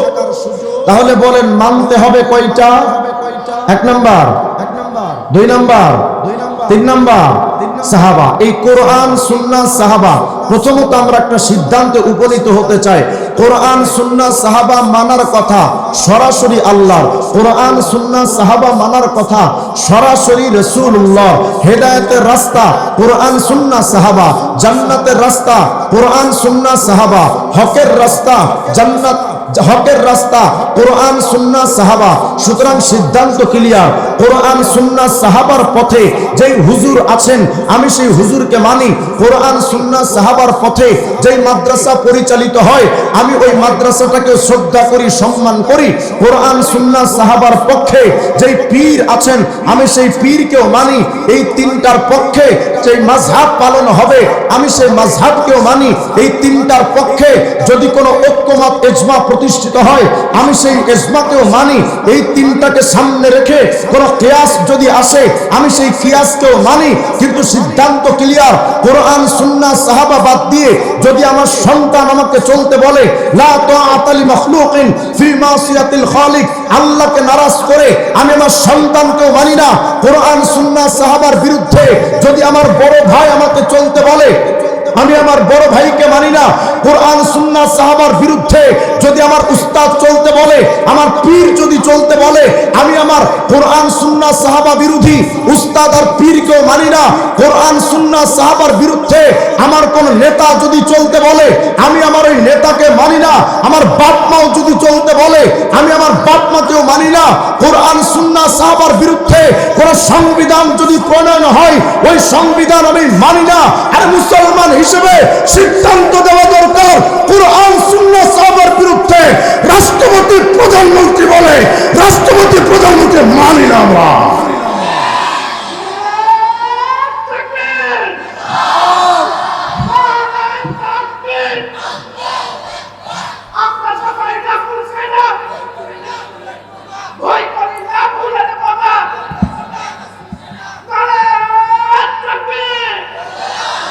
বলেন মানা লাগবে কয়টা? এক নাম্বার বলেন না, এক নাম্বার, দুই নাম্বার, তিন নাম্বার। আচ্ছা একটু খেয়াল করেন, মনে করেন আমি আপনাকে বললাম যে আমি এবং আমার ভাই আগামীকাল আপনার বাসায় যাব। খুব খেয়াল করেন, আমি এবং ভাই আগামীকাল আপনার বাসায় যাব। তাহলে বলেন তো কয়জন যাব? দুইজন। কেন? এবং শব্দ দিয়ে আগের পরের উভয়কে মিলানো হয়। আচ্ছা আমি যদি এটা বলতাম যে আমি অথবা আলতাফ ভাই আগামীকাল আপনার বাসায় যাব, আমি অথবা উনি, কয়জন? কেন? অথবা শব্দ দিয়ে আলাদা করার জন্য আসে, তাফরিকের জন্য আসে, আর এবং শব্দটা মিলানোর জন্য আসে। আরবিতে ঠিক এটাই, হরফে আতফ ওয়াও আগের পরের উভয়কে মিলানোর জন্য আসে। মনোযোগ দেন। তাহলে আল্লাহ বললেন কুল আতিউল্লাহ, আল্লাহকে মানো, ওয়া আতিউর রাসূল, এবং রাসূল মুহাম্মদকে মানো, ওয়া উলিল আমরি মিনকুম, এবং সাহাবায়ে কেরামকে মানো। আল্লাহকে মানো এবং রাসূলকে মানো এবং সাহাবায়ে কেরামকে মানো। এই আয়াত দ্বারা কি বোঝা গেল? যে মানতে হবে যে কোনো একটা না তিনোটা? একটা না তিনোটা? এখন যদি কেউ কয় আমি শুধু আল্লাহকে মানি, রাসূলকে মানি না, সাহাবায়ে কেরামকেও মানি না, বলেন মুসলমান না কাফের? বলেন বলেন মুসলমান না কাফের? দলিল সূরা আলে ইমরানের 32 নম্বর আয়াত, কুল আতিউল্লাহ ওয়া আতিউর রাসূল ফাইন তাওয়াল্লাউ ফাইন্নাল্লাহা লা ইউহিব্বুল কাফিরিন। আল্লাহ বলেন আল্লাহকে মানো এবং রাসূলকেও মানো, যদি না মানো, যদি পিঠ ফিরিয়ে নাও, আল্লাহ বলেন আমি এই সমস্ত কাফেরদের পছন্দ করি না। তার মানে যারা রাসূলকে মানে না, বলেন এই আয়াত দ্বারা বোঝা যায় তারা মুসলমান না কাফের? বলেন বলেন মুসলমান না কাফের? আবার সূরা নিসার 115 নম্বর আয়াত দেখেন, আল্লাহ বলেন ওয়া মা ইউশাকিকির রাসূলা মিন বাদি মা তাবায়্যানা লাহুল হুদা ওয়া ইয়াত্তাবি'a গায়রা সাবিলিল মুমিনিন নুওয়াল্লিহি মা তাওয়াল্লা ওয়া নুসলিহি জাহান্নাম ওয়া সাআত মাসীরা। আল্লাহ বলেন যারা আমার রাসূলের সিদ্ধান্ত মানে না, সাহাবীদের পথ ছেড়ে অন্য পথে দৌড়ায়, আল্লাহ বলেন আমি ঠিক তাদের ওই দিকেই ফিরিয়ে দিব। ওয়া নুসলিহি জাহান্নাম, আমি তাদের জাহান্নামে নিক্ষেপ করব। একটু মনোযোগ যদি থাকে বলেন, যারা নবী এবং সাহাবীদের পথ মানে না, আল্লাহ তাদেরকে জান্নাতি বললেন না জাহান্নামী? জাহান্নামী। তাহলে প্রথমত একটা সিদ্ধান্ত দেন তো, যারা আল্লাহকে মানে, রসুল মানে না, সাহাবী মানে না, ওরা মুসলমান না কাফের? জান্নাতি না জাহান্নামী? আমাদের মানতে হবে মোট কয়টা? এক নাম্বার বলেন, এক নাম্বার, দুই নাম্বার, তিন নাম্বার। এই কোরআন সুন্নাহ সাহাবার বিরুদ্ধে যারা যাবে তারা মুসলমান না কাফের? যদি এই ভূমিকাটা বুঝে থাকেন তাহলে এবার চলেন আমি আপনাদের কিছু প্রমাণ দেখাই। বর্তমান বাংলাদেশে একটা সংগঠনের আবির্ভাব হয়েছে, এদের নাম হলো আহলে কোরআন। কি নাম? আহলে কোরআন। আপনার সাউন্ড আমার গলা শেষ। বাংলাদেশে এক সংগঠন আসছে, এদের নাম হলো আহলে কোরআন। নামটা কত চমৎকার! আরে বাপ রে বাপ, কোরআনওয়ালা মানে ওরা কোরআন ছাড়া কিচ্ছু বোঝে না। কিন্তু কত বড় ধোঁকাবাজি শব্দ জানেন? তারা বুঝাতে চায় আমরা শুধুমাত্র কোরআন মানি, হাদিসও মানি না, সুন্নাও মানি না, সাহাবীও মানি না, নবীকেও মানি না। নাউজুবিল্লাহ বলেন না। তাহলে বলেন, যেই আহলে কোরআন নবী মানে না, ওরা মুসলমান না কাফের? যদি বলেন হুজুর তারা এই কথা যে বলে পেলেন কোথায়? আমার কাছে একটা বই দেখতে পাচ্ছেন, এই বইটার নাম প্রচলিত প্রকৃত ইসলাম একটি পর্যালোচনা। লেখক আবু সাইদ খান, তিনি একজন আহলে কোরআনের সদস্য। খুব খেয়াল করবেন কি লিখতেছে দেখেন। বলেন, নবীকে মানার কথা কোরআন সুন্নাতে আছে না নাই? এই বইটার 12 নম্বর পৃষ্ঠার মধ্যে আহলে কোরআনরা লিখছে, কেউ কোন বাণীকে মুহাম্মদ সালামুন আলাইহি এর বাণী, কর্ম, রীতি নীতি তথা সুন্নাহ হিসেবে দাবি করলেও তা সত্য হিসেবে গ্রহণ করতে হবে এমন কোন বিধান ইসলাম ধর্মে নেই। আস্তে কর নাউজুবিল্লাহ। আমি এই আলোচনাগুলো আপনাদের সামনে এজন্যই আনলাম, আহলে কোরআনের প্রধানত টার্গেট থাকে বিভিন্ন উচ্চ পদস্থ কর্মকর্তা, শিক্ষিত সমাজ, জেনারেল শিক্ষায় যারা বড় শিক্ষিত, এদেরকে টার্গেট করে এই বিষাক্ত বর্জ্য তাদেরকে গিলিয়ে দেয়। ফলে তারা আহলে কোরআন হয়ে যায়, নবীর হাদিস মানে না, সুন্নাহ মানে না। তারা এই বই থেকে স্পষ্ট করে দাবি করে বসলো যে নবীর সুন্নাত মানার কথা, সত্য হিসেবে গ্রহণ করার কথা ইসলাম ধর্মে কোথাও নেই। শুধু এতটুকু বলেই শেষ হয়নি। আর একটা বই দেখতে পাচ্ছেন আমার কাছে, এই বইটার নাম ধর্ম সংস্কার। এই বইটার লেখক মজবাসার, মোহাম্মদ জামিলুল বাশার। এই মজবাসার তার এই বইটার 22 নম্বর পৃষ্ঠার মধ্যে গিয়া লিখতেছে হাদিস মানা শিরিক। আস্তে কর নাউজুবিল্লাহ। 22 নম্বর পৃষ্ঠা বলে, ঐশী গ্রন্থ তথা কোরআনের ব্যাখ্যা কোরআন গ্রন্থ নিজেই, এর সঙ্গে হাদিস, ফিকহ, উপনিষদ, টেস্টামেন্ট ইত্যাদি 2 নম্বরই মনুষ্য রচিত গ্রন্থের শরীক করার অর্থই স্বয়ং আল্লাহর সাথে শরীক করা, যা ক্ষমার অযোগ্য। তার মানে কোরআনের পাশাপাশি হাদিস মানা এটা নাকি শিরিক। নাউজুবিল্লাহ। আসতে বলবেন। বলেন, যেই আহলে কোরআনের দাবি করে যারা হাদিস মানাকে শিরিক বলে, ওরা কোশ্চিন কালেও মুসলমান থাকতে পারে? শুধু কি তাই, ওরা দাবি করে যে আমরা কোরআন মানি, কিন্তু আশ্চর্য হয়ে যাবেন এই আহলে কোরআনের সদস্যরা অসংখ্য আয়াতকে তারা অস্বীকার করে দেয়, অসংখ্য হাদিস তারা অস্বীকার করে দেয়। দেখেন এই বইটা 259 নম্বর পৃষ্ঠার মধ্যে গিয়া তারা লিখছে, বলেন তো আমাদের কেবলার নাম কি? কথা কয় না, কত? কাবা শরীফ আমাদের কেবলা না কেবলা না? আহলে কোরআনরা বলে, এই ধর্ম সংস্কার নামক বইয়ের 259 নম্বর পৃষ্ঠার মধ্যে লিখেছে, বলে কাবা আল্লাহর ঘর নয়। শুধু তাই নয়, 260 নম্বর পৃষ্ঠার মধ্যে গিয়া বলেন আমরা যখন নামাজ পড়ব, নামাজ পড়তে হবে কোন দিকে ফিরে? কাবার দিকে ফিরে। যদি নামাজ কেউ না পড়ে তার নামাজ আদায় হবে কেন? সূরা বাকারা 149 নম্বর আয়াত, ওমিন হাইতু খরাজতা ফাওয়াল্লি ওয়াজহাকা শাতরাল মসজিদিল হারাম। মসজিদে হারাম তথা বাইতুল্লাহর দিকে ফিরেই নামাজ পড়ার আদেশ স্বয়ং আল্লাহ তার রাসূলকে দিয়েছেন। এখন আহলে কোরআনরা কি বলে দেখেন, বলে নামাজ বা পাপ পুণ্য কর্মের কোন দিক বা প্রচলিত কিবলার উপর নির্ভর করে না, বাধ্যবাধকতাও নেই। অতএব যে কোনো লোক বা জামাত যে কোনো সময় যে কোনো দিকে ফিরে নামাজ আদায় করায় কোরআন গ্রন্থে কোনোই বাধা নিষেধ নেই। তার মানে আপনি উত্তর দিকে ফিরেও নামাজ পড়তে পারবেন। তো যখন উত্তর দিকে ফিরে নামাজ পড়বেন তখন দক্ষিণ দিকে ফিরে আহলে কোরআনদের জুতা দিয়ে পিটাবেন। শুধু তাই নয়, তারা বলে বাইতুল্লাহকে কিবলা মনে করাটা শিরক। 261 নম্বর পৃষ্ঠা মসবাসারের ধর্ম সংস্কার বই বলে কিবলা হলো আল্লাহ সহৃদয়, এছাড়া অন্য কিছু কল্পনা করাই শিরকি। শুধু এতটুকু শুনেই তো আপনার আশ্চর্য হলেন। আরো জানেন তারা কি বলে? আহলে কোরআনরা বলে 5 ওয়াক্ত নামাজ এটা কোরআন বিরোধী। এই বইটার 278 নম্বর পৃষ্ঠার মধ্যে গিয়া তারা বলছে, 278 নম্বর পৃষ্ঠা বলে কোরআনে মাত্র 3 ওয়াক্ত সালাত। মানে আহলে কোরআনের বক্তব্য মতে কোরআনে নাকি নামাজ 3 ওয়াক্ত।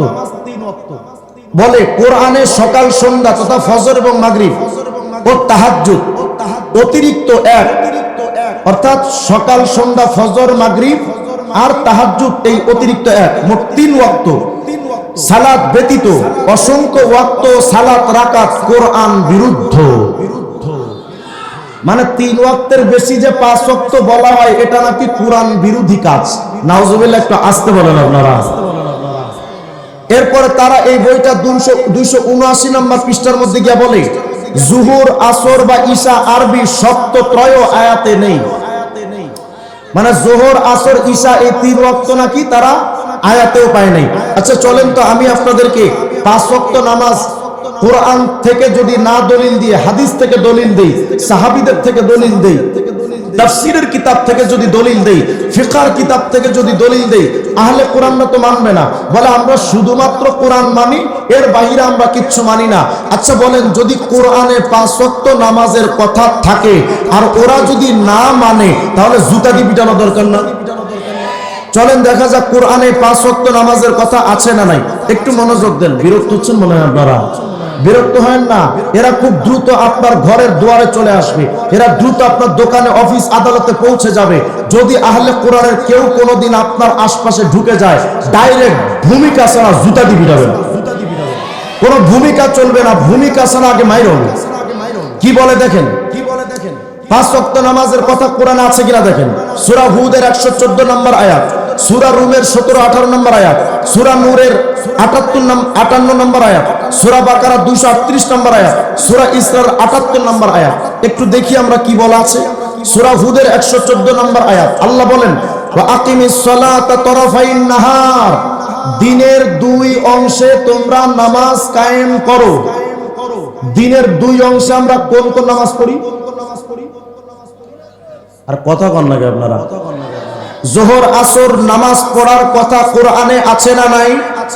আচ্ছা, ওয়া যুলাফাম মিনাল লাইল, আল্লাহ বলেন রাতের প্রান্ত ভাগে মানে শুরু লগ্নে নামাজ আদায় করো। রাতের শুরু অংশে কোন নামাজ পড়ি? কোন নামাজ? মাগরিব। তাহলে জোহর পেলাম, আসর পেলাম, মাগরিব পেলাম তো? আচ্ছা এবার চলেন সূরা রুমের 17-18 নম্বর আয়াত, ফাসুবহানাল্লাহি হিনা তুমসুনা, আল্লাহ বলেন তোমরা আল্লাহর পবিত্রতা ঘোষণা করো সন্ধ্যার সময়। সন্ধ্যার সময় কোন নামাজ? বলেন না ভাই, বলেন না। আমি এত নীরব মাহফিল এত সহজে পাই না। আল্লাহ বলেন তোমরা যখন সন্ধ্যা হয় তখন আল্লাহকে স্মরণ করো। সন্ধ্যার সময় কোন নামাজ? ওয়াহিনা তুসবিহুন, যখন সকাল হয় তখন নামাজ আদায় করো তাসবিহর মাধ্যমে। কোন নামাজ?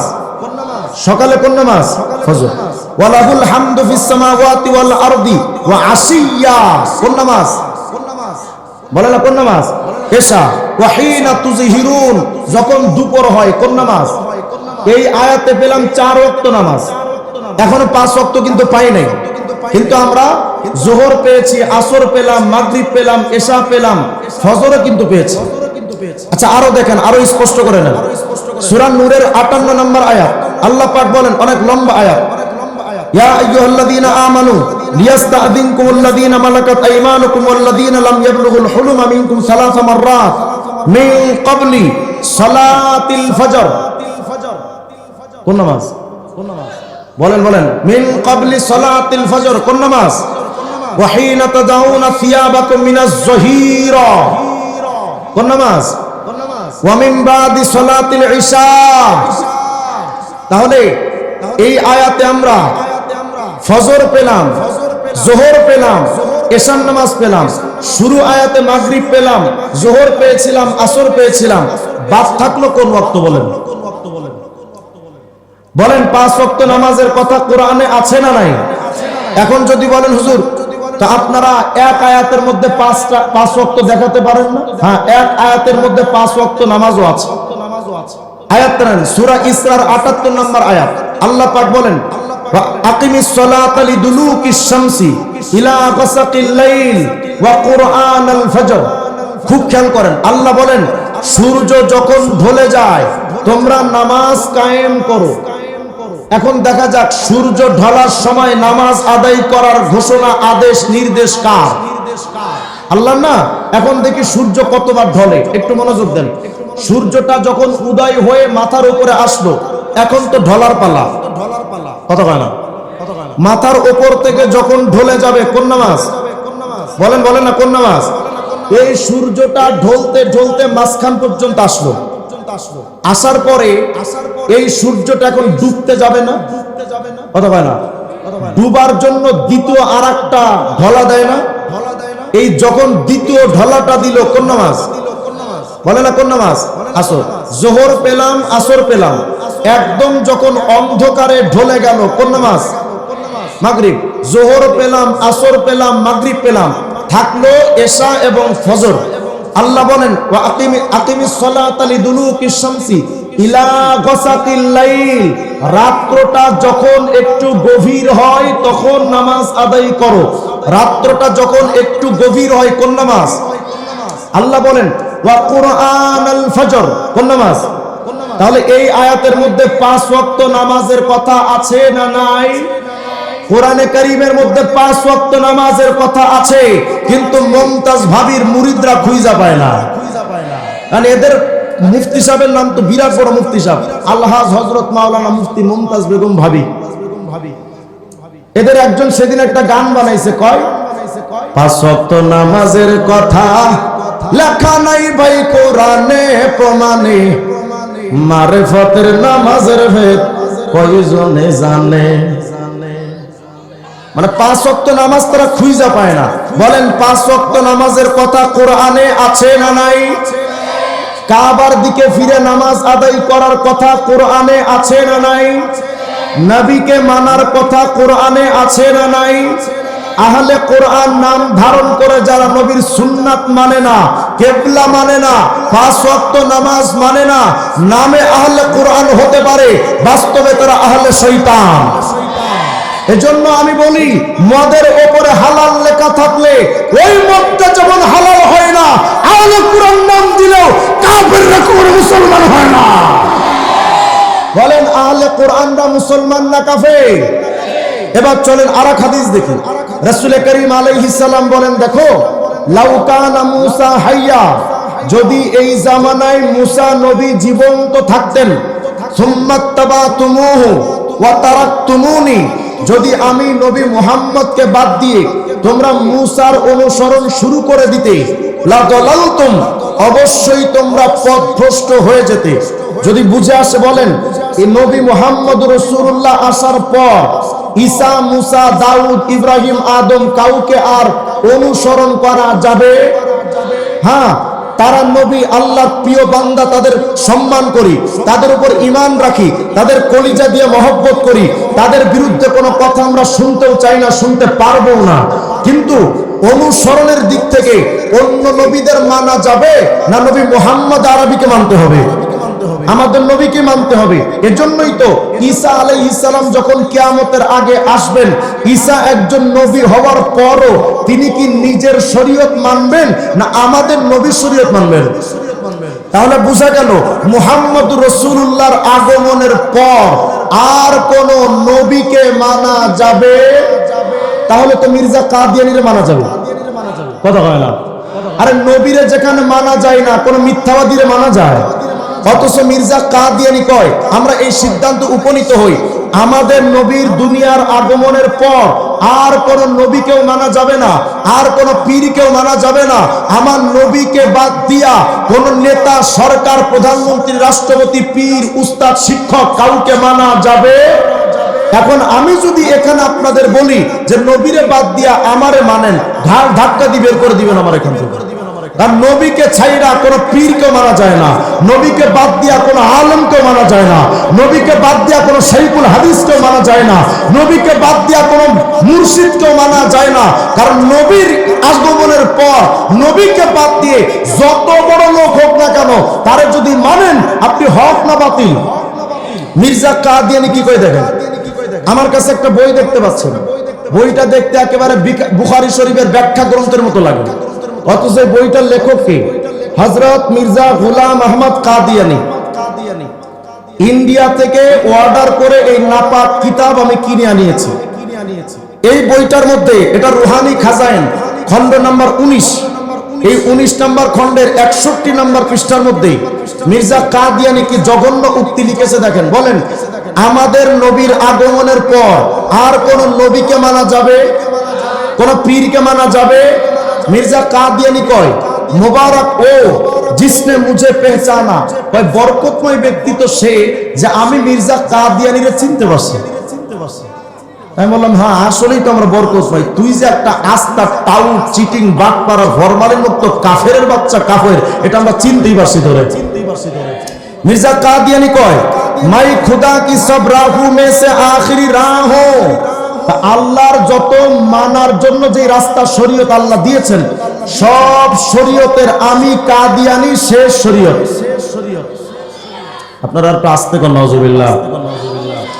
আরো কি কয় দেখেন, বলে और माई उसके सब नूरों में से आखिरी नूर हो, नूर माने नबी, कद जाअकुम मिनल्लाहि नूराइन नबी। মির্জা কাদিয়ানি কয়, আল্লাহর যত নবী দুনিয়াতে আসছে, সমস্ত নবীদের মধ্যে আমি মির্জা কাদিয়ানি শেষ নবী। শুধু তাই নয়, বলে মেরে বেগैर সব তারিকি হ্যাঁ, আমি কাদিয়ানি ছাড়া আর কাউকে মানা যাবে না। আরেকটা প্রমাণ নেন, 9 নম্বর খণ্ড, এটা হলো রুহানি খাজাইন খণ্ড নাম্বার 9 পৃষ্ঠা নাম্বার 32।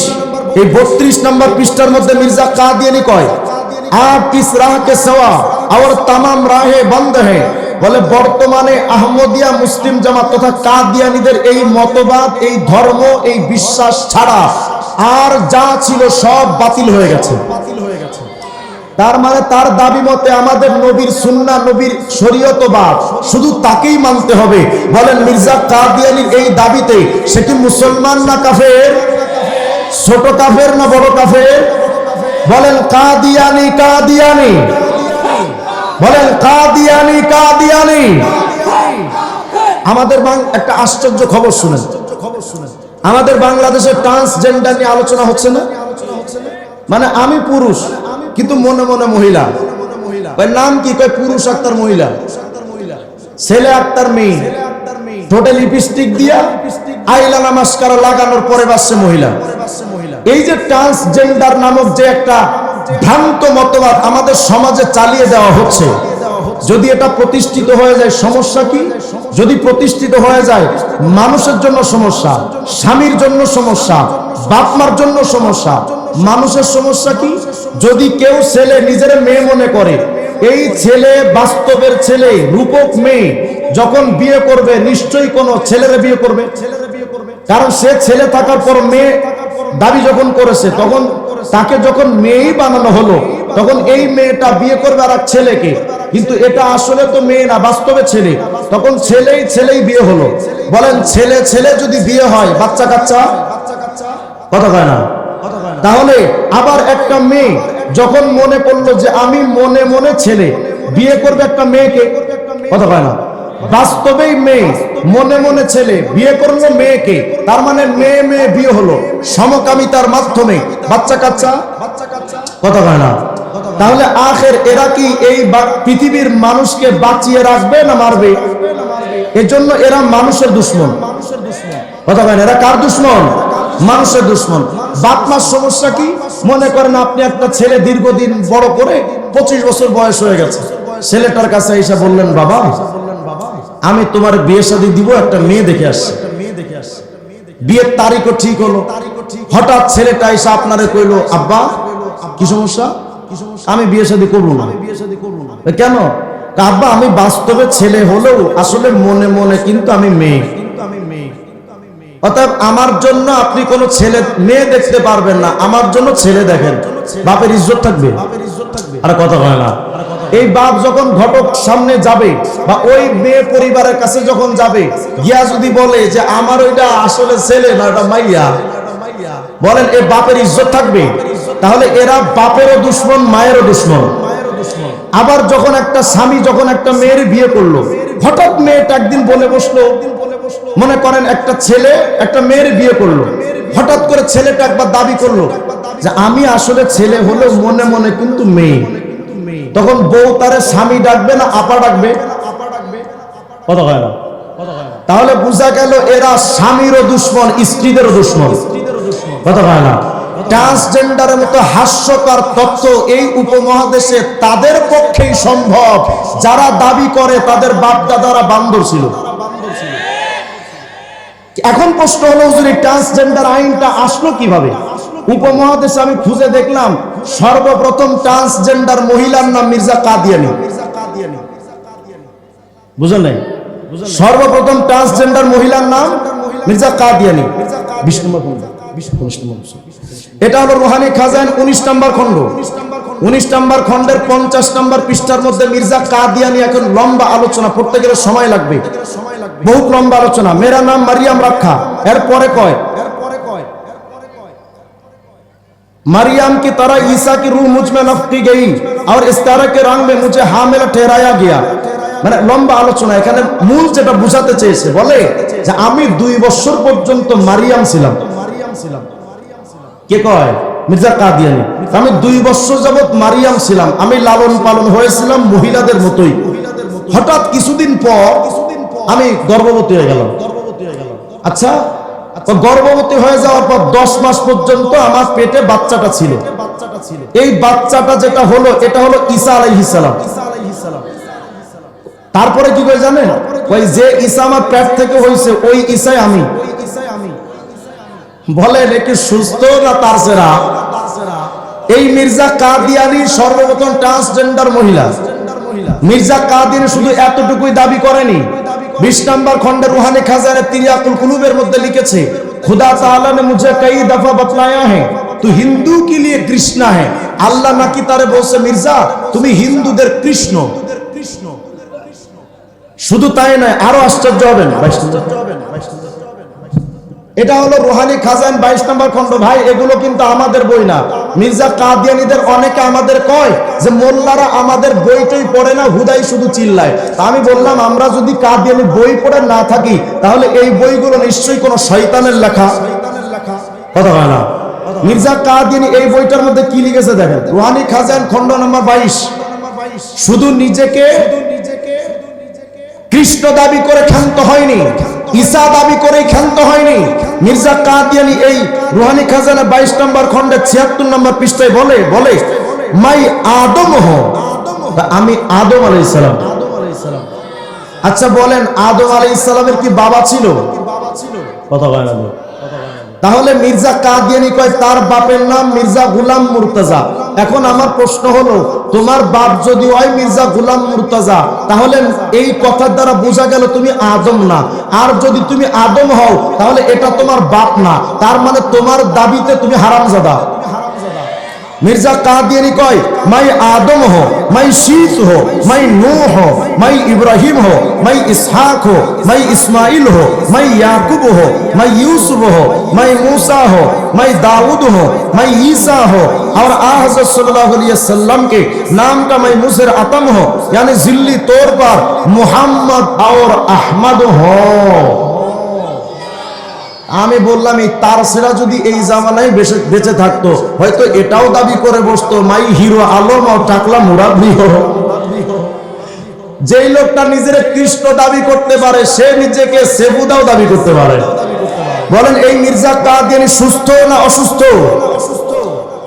শুধু তাই নয়, 5 নম্বর খণ্ডের মধ্যে মির্জা কাদিয়ানী আবার শুধু নবী দাবি করে ক্ষান্ত হয়নি।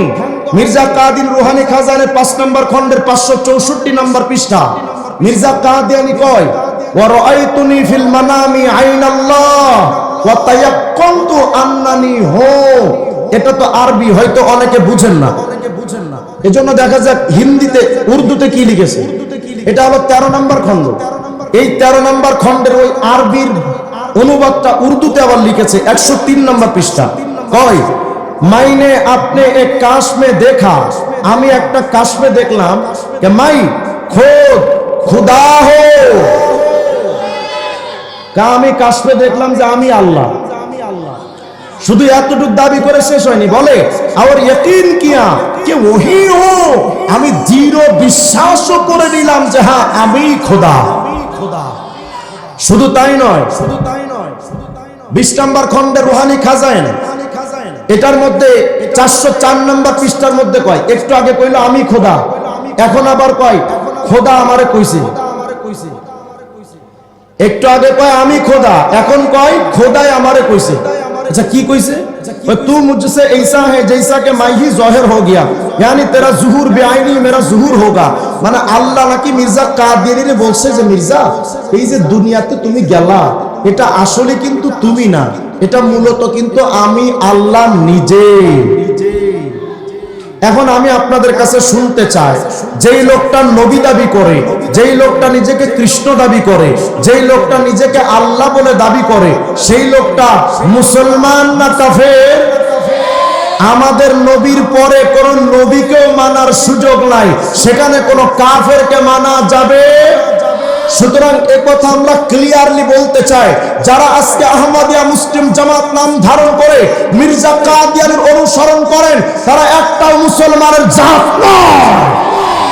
আজকে আমরা গত বছর দেখেছি, গত বছর পঞ্চগড়ে মির্জা কাদিয়ানির আহমদিয়া মুসলিম জামাতের লোকেরা পঞ্চগড়ে বিরাট এক সম্মেলন আয়োজন করেছিল।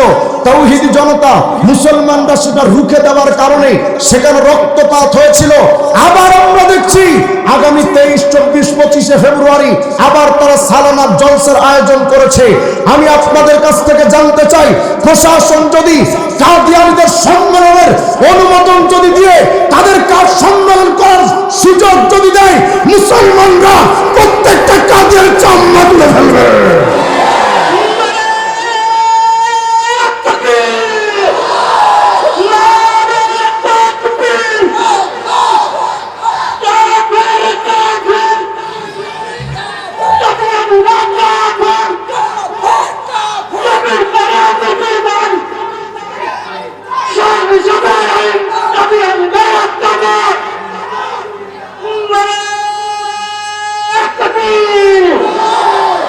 বলেন কাদিয়ানীরা মুসলমান না কাফের?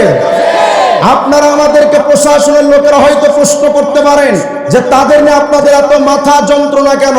আমরা বলেছি মাথা যন্ত্রণার কারণ হলো মসজিদে জুতা চুরি হলে মুসলমানরা তাদের গণধোলাই দিয়া দেয়। কাদিয়ানীদের সাবধান করেন, নবীর নবুয়ত যে কাদিয়ানী চুরি করতে চায়, যদি আপনারা সাবধান না করেন মুসলমান তার ভঙ্গে জবাব দিয়ে ছেড়ে দেবে। যদি বলেন আপনারা যে নবী দাবি করলে সমস্যা কি, তাহলে আমিও প্রশ্ন করব, আজকে থেকে আমি বঙ্গবন্ধু। আমি কি বলবেন যে হুজুর এত বড় স্পর্ধা আপনার, আপনি একজন ছোট্ট মানুষে বঙ্গবন্ধু নাম ধারণ করতে চান? আমি বললাম ভাই প্রশ্ন তো আমার ওটাই, 56,000 বর্গ মাইলের স্বাধীনতার স্থপতি শেখ মুজিবুর রহমানের লকব বঙ্গবন্ধুকে যদি আমি ব্যবহার না করতে পারি, সরদার দু আলমের নবীর পর নবী না হওয়ার পরও কেউ নবী দাবি করতে পারে না। অথচ আপনারা তাদেরকে সুযোগ দিয়া দিলেন।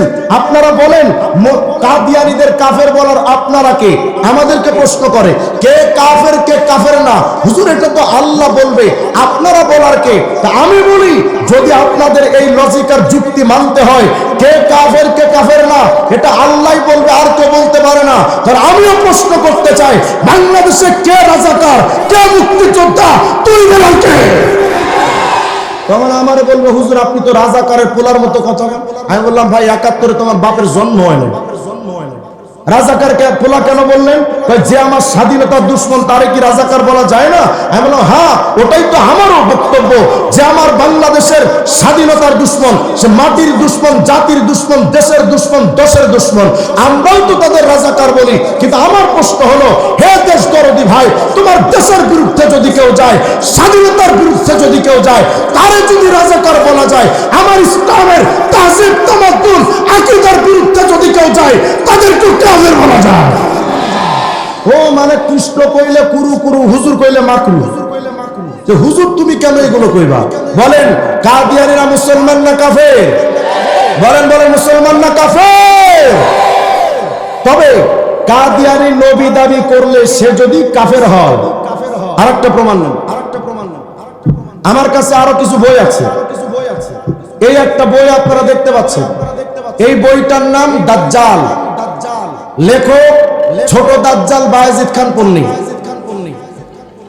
এই বইটার যাদের সংগঠন, এদের সংগঠনের নাম হেজবুত তাউট। কি নাম? হেজবুত তাউট। আমি তাদেরকে কখনো হেজবুত তাওহীদ বলি নাই। ওরা আমাকে দমানোর জন্য এই পর্যন্ত 4টা মামলা দিছে। আমি বললাম 4টা মামলা কা 4 কোটি মামলা দিলেও তো কোনো সুযোগ হবে না, থামবো না। মামুনুল হকের ছাত্র আমরা, শাইখুল হাদিস মুফতি আমির অনুসারী আমরা হাফেজ হুজুরের চেতনা উজ্জীবিত। হুসাইন আহমদ মাদারী উত্তর সুরিয়া থমকে যেতে পারে না। 4টা মামলা কেন? কোটি কোটি মামলা দিবি। 2 বার গ্রেফতার হয়েছি, 2 লক্ষ বার গ্রেফতার হলেও হেজবুত তাওহীদ কাদিয়ানী আহলে কোরআন মাজার পূজারীদের সাথে আপোষ হবে না। এই বইটার মধ্যে 89, 90, 93 পড়তে গেলে লম্বা টাইমের দরকার। যদি কারো পড়তে মনে চাই দেখে নিতে পারেন। হেজবুত তাওহীদের দাবি হলো, মির্জা কাদিয়ানী তো দাবি করেছে সে একজন নবী। হেজবুত তাওহীদ বলে হেজবুত তাওহীদের সকল সদস্যদের মর্যাদা সকল নবী রাসূলের চেয়ে অনেক বেশি। আচ্ছা বলেন, নবীকে মানার কথা ইসলামে আছে না নাই? নবী আলাইহিস সালাম বলেন, ওয়ামান রাগিবান সুন্নতি ফালাইসা মিন্নি, যে আমার সুন্নাত মানে না সে আমার উম্মতের অন্তর্ভুক্ত না।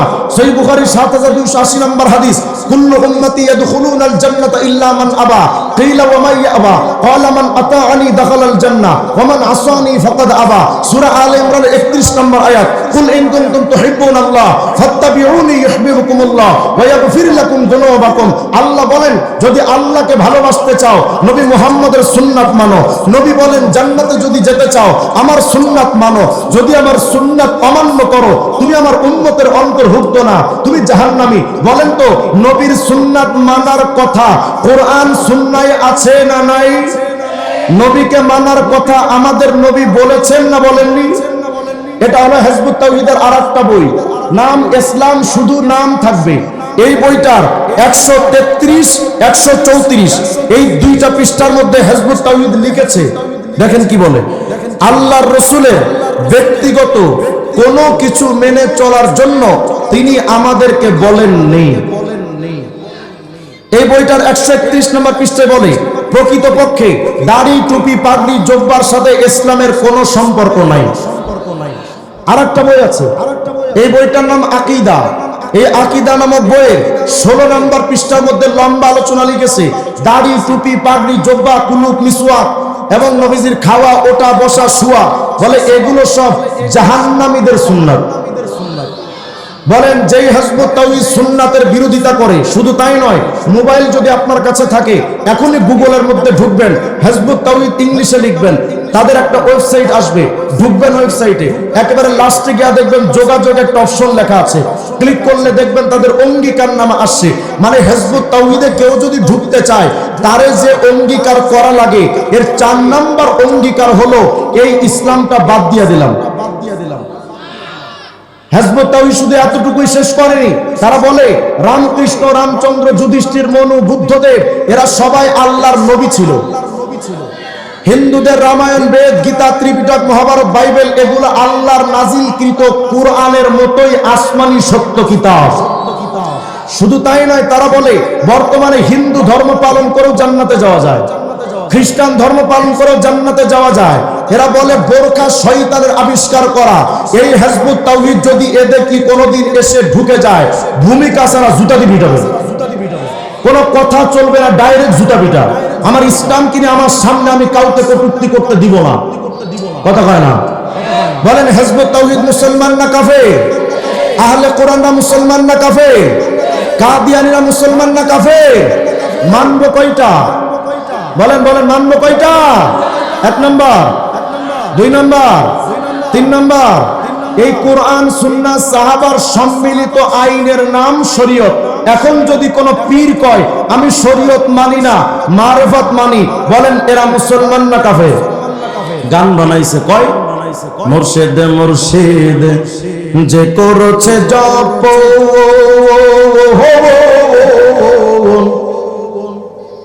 বিনা দুধে দই পাতাইয়া খাইতাছে মাখন।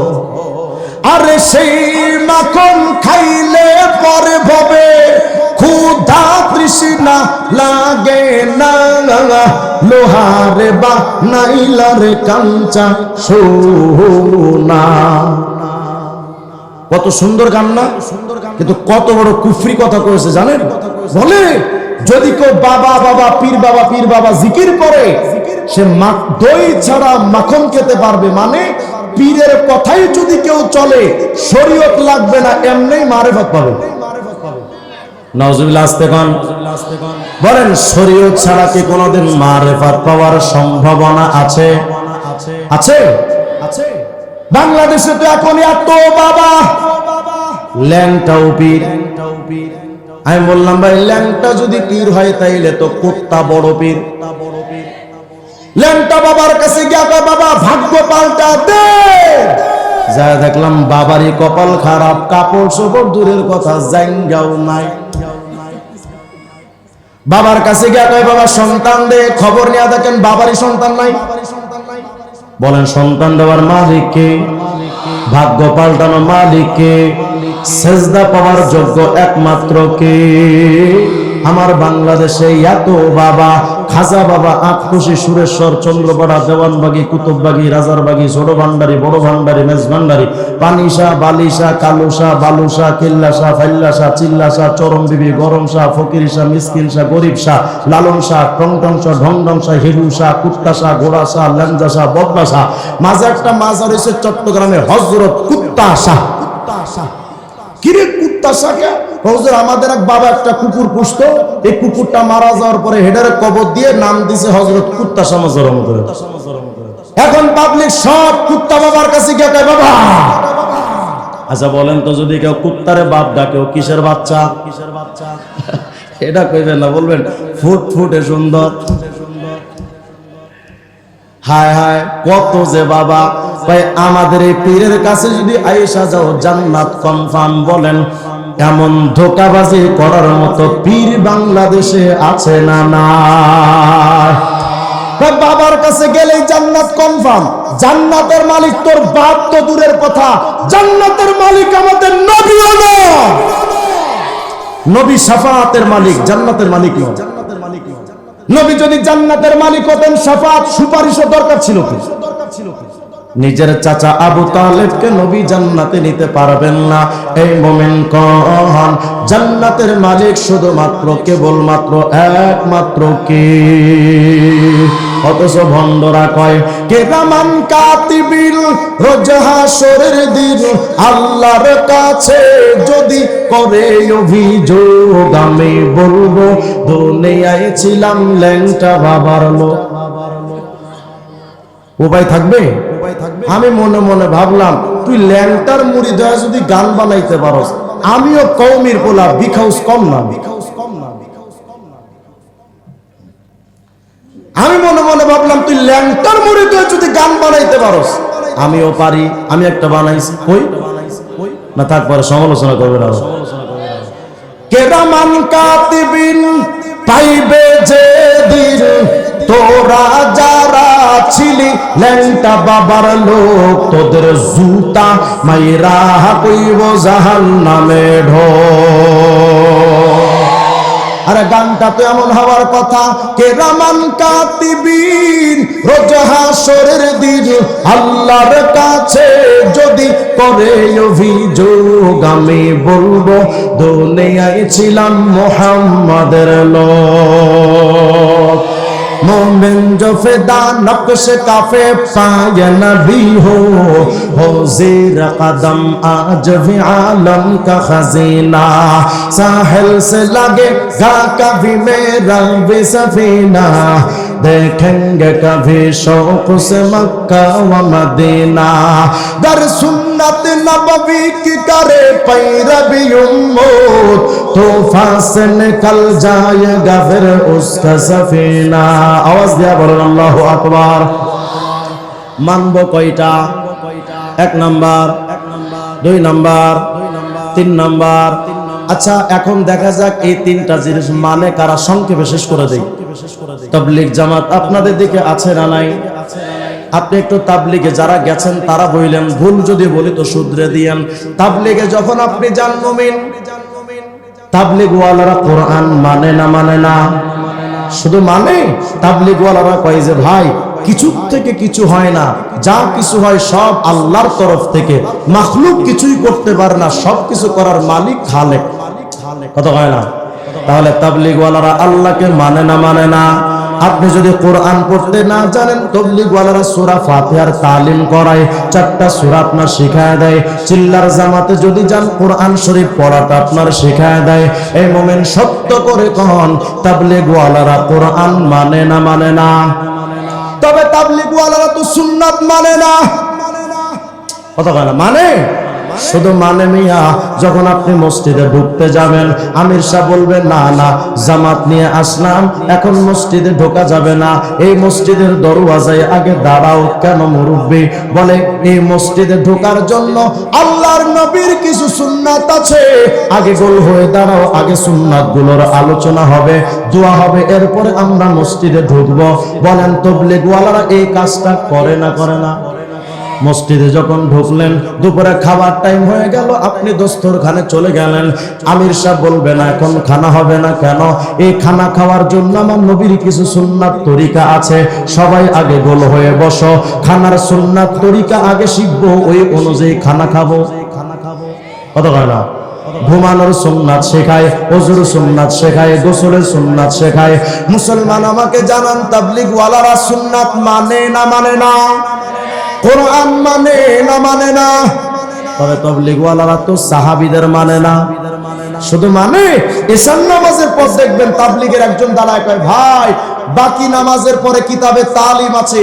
বসলে বহুত ফায়দা হবে কি কিতাব পড়ে হিকায়াতে সাহাবা সাহাবীর একটা জীবনে পয়রা তিনি আবার বলেন এই ভাইরা সাহাবীদের জীবন তো এমন আলোকময় চলেন সাহাবীদের মতো আমরা জীবন গড়ি তাহলে বলেন তাবলীগ ওয়ালারা কোরআন সুন্নাহ মানে না চরমনায় যান উজানিতে যান নানুপুরে যান ঢালকা নগরে যান দেওনা হুজুরের কাছে যান হক্কানি পীর মাশায়েখদের কাছে যান এই পীর সাহেবরা কোনোদিন কি বলেছে যে আমি পীরকে মানো বাকি সব বাদ দাও এমন কথা কোনোদিন বলে তারা কথা কয় না বরং চরমনা উজানি নানুপুর ঢালকা নগর দেওনা সবার একটাই বক্তব্য ভাই আমি যদি কোরআন সুন্নাহ সাহাবার বিরুদ্ধে চলে যাই আমারে বাদ দিবা কোরআন সুন্নাহ সাহাবা বাদ দেওয়া যাবে না তাহলে বলেন এরা হক না বাতিল বলেন না এরপর আপনি কওমি মাদ্রাসা আপনার বাচ্চাটারে ভর্তি করে দেন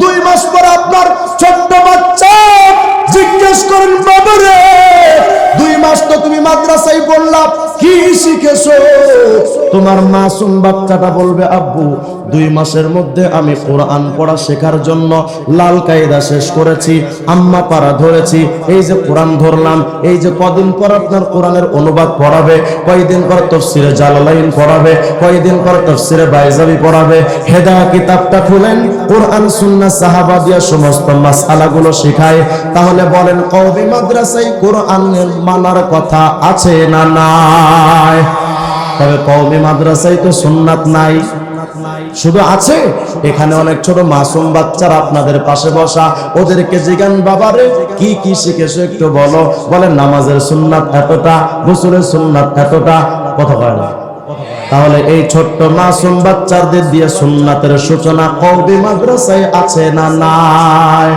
তবে কওমি ওয়ালারা তো সাহাবীদের মানে না মানে শুধু হাদিসের কিতাব পড়েন, মান ইস্তান্না ফালিয়াস্তান্না বিমান কদ মাত, আলাইকুম বিসুন্নতি ওয়া সুন্নাতিল খুলাফাইর রাশিদিনাল মাহদিয়্যিন মা আনা আলাইহি ওয়া আসহাবি আমিনু কামা আমানান নাস। বলেন মুমিন কওমে মাদ্রাসায়ে সাহাবাদেরকে মানার কথা আছে না নাই? এই যে একটা সংক্ষিপ্ত চার্ট আপনার সামনে দিলাম হক এবং বাতিলের, বলেন তো শেষ মানতে হবে কয়টা? বলেন না কয়টা? 1 নাম্বার, 2 নাম্বার, 3 নাম্বার, এই কোরআন সুন্নাহ সাহাবার বিরুদ্ধে আমার পীর গেলেও আমি পীরকে মানি না। এই কোরআন সুন্নাহ সাহাবার বিরুদ্ধে আজকে যদি চরমোনাই চলে যায় আমি চরমোনাকে হক বলবো না। এই তিনটার পক্ষে যদি আজকে আটরশিরা এসে যায় আমি বলবো আটরশিরাও জান্নাতি। কথা কয় না? আমরা কোনো দল বুঝি না, মত বুঝি না, সিদ্ধান্ত একটাই, কোরআন সুন্নাহ সাহাবার বিরুদ্ধে আমরা দলও বুঝি না, ব্যক্তিও বুঝি না। ইনশাআল্লাহ আল্লাহ তাআলা আমাদের সকলকে আমল করার তৌফিক দান করেন। এই মাদ্রাসা পাবনার মধ্যে এক ঐতিহ্যবাহী মাদ্রাসা। এখান থেকে আজকে প্রায় 62 জন ছাত্র পাগড়ি নিল, আলহামদুলিল্লাহ বলেন না? এতগুলো ছাত্র হাফেজ আলেম এখান থেকে বের হবে, এটা আপনাদের পাবনার জন্য একটা ভাগ্যের ব্যাপার। এই মাদ্রাসাটাকে ধরে রাখার দরকার আছে না নাই? যদি এই বিশাল এই মাদ্রাসাকে ধরে রাখতে হয়, মাদ্রাসার সার্বিক সহযোগিতা করে আপনাদের পাশে থাকা উচিত। এই ভাই বসেন, এই উঠবেন না, উঠবেন না, এই উঠেন না, বসেন, উঠেন না, উঠেন না। যদি কেউ উঠে লুঙ্গি ধরে টান দিবেন, ডায়াবেটিস চেক করেন, খবরদার উঠেন না, খবরদার উঠেন না। এই মাদ্রাসার সার্বিক সহযোগিতার জন্য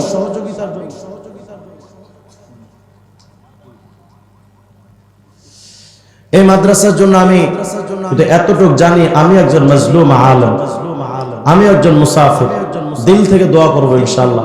একজন ভাই বলেন তো হুজুর এই মাদ্রাসার জন্য আমি ইনশাআল্লাহ আজকে বা 1 মাস পর যখনই পারি ইনশাআল্লাহ এই মাদ্রাসার জন্য আমি 20,000 টাকা দেবো ইনশাআল্লাহ। একজন ভাই একটু হিম্মত করে বলেন তো ইনশাআল্লাহ। মুসাফির হিসেবে আমাদের দোয়াটা আল্লাহ ফিরায় দিবেন, দিল থেকে সবাই মিলে দোয়া করবো ইনশাআল্লাহ। বলেন একজন ভাই বলেন যে হুজুর আমি 20,000 টাকা দেবো ইনশাআল্লাহ। আজকে না পারেন প্রত্যেক মাসে 2,000 করে দিয়ে 10 মাসে 20,000 শোধ করে দিয়ে, সেটা সুযোগ আছে। বলেন ইনশাআল্লাহ।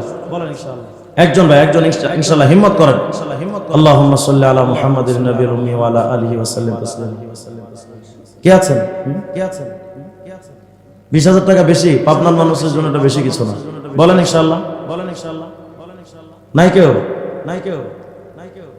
বলেন না ভাই, একটু বলেন সবাই। এমন ভাবে বসে আছেন যে হুজুর বোম মারলো দেব। বলেন না সবাই, বলেন একটু, 2-1 বলেন। 20,000 টাকা দেওয়ার মতো একজন ভাই ইনশাআল্লাহ। একজন নাই? আচ্ছা 10,000 টাকা দিবেন একজন ভাই, বলেন তো 10,000। প্রত্যেক মাসে 1,000 টাকা করে দিয়ে যান, 10 মাসে শোধ হয়ে যাবে ইনশাআল্লাহ। একজন ভাই 10,000। তাও নাই। এতগুলো মানুষের মধ্যে আপনারা 10,000 টাকা দেওয়ার মতো একজন ধনী মানুষ নাই। কি নাম? নারায়ে তাকবীর। মামুন ভাই, উনি 10,000 টাকা দিবেন, আলহামদুলিল্লাহ বলেন। আল্লাহ পাক মামুন ভাইকে দোজাহানে আমন আমানের সাথে রাখেন, আমিন বলেন। আল্লাহ পাক যেন তার নিরাপত্তার জিন্দেগি দান করেন, মনের সমস্ত নেক তামান্না কবুল করেন।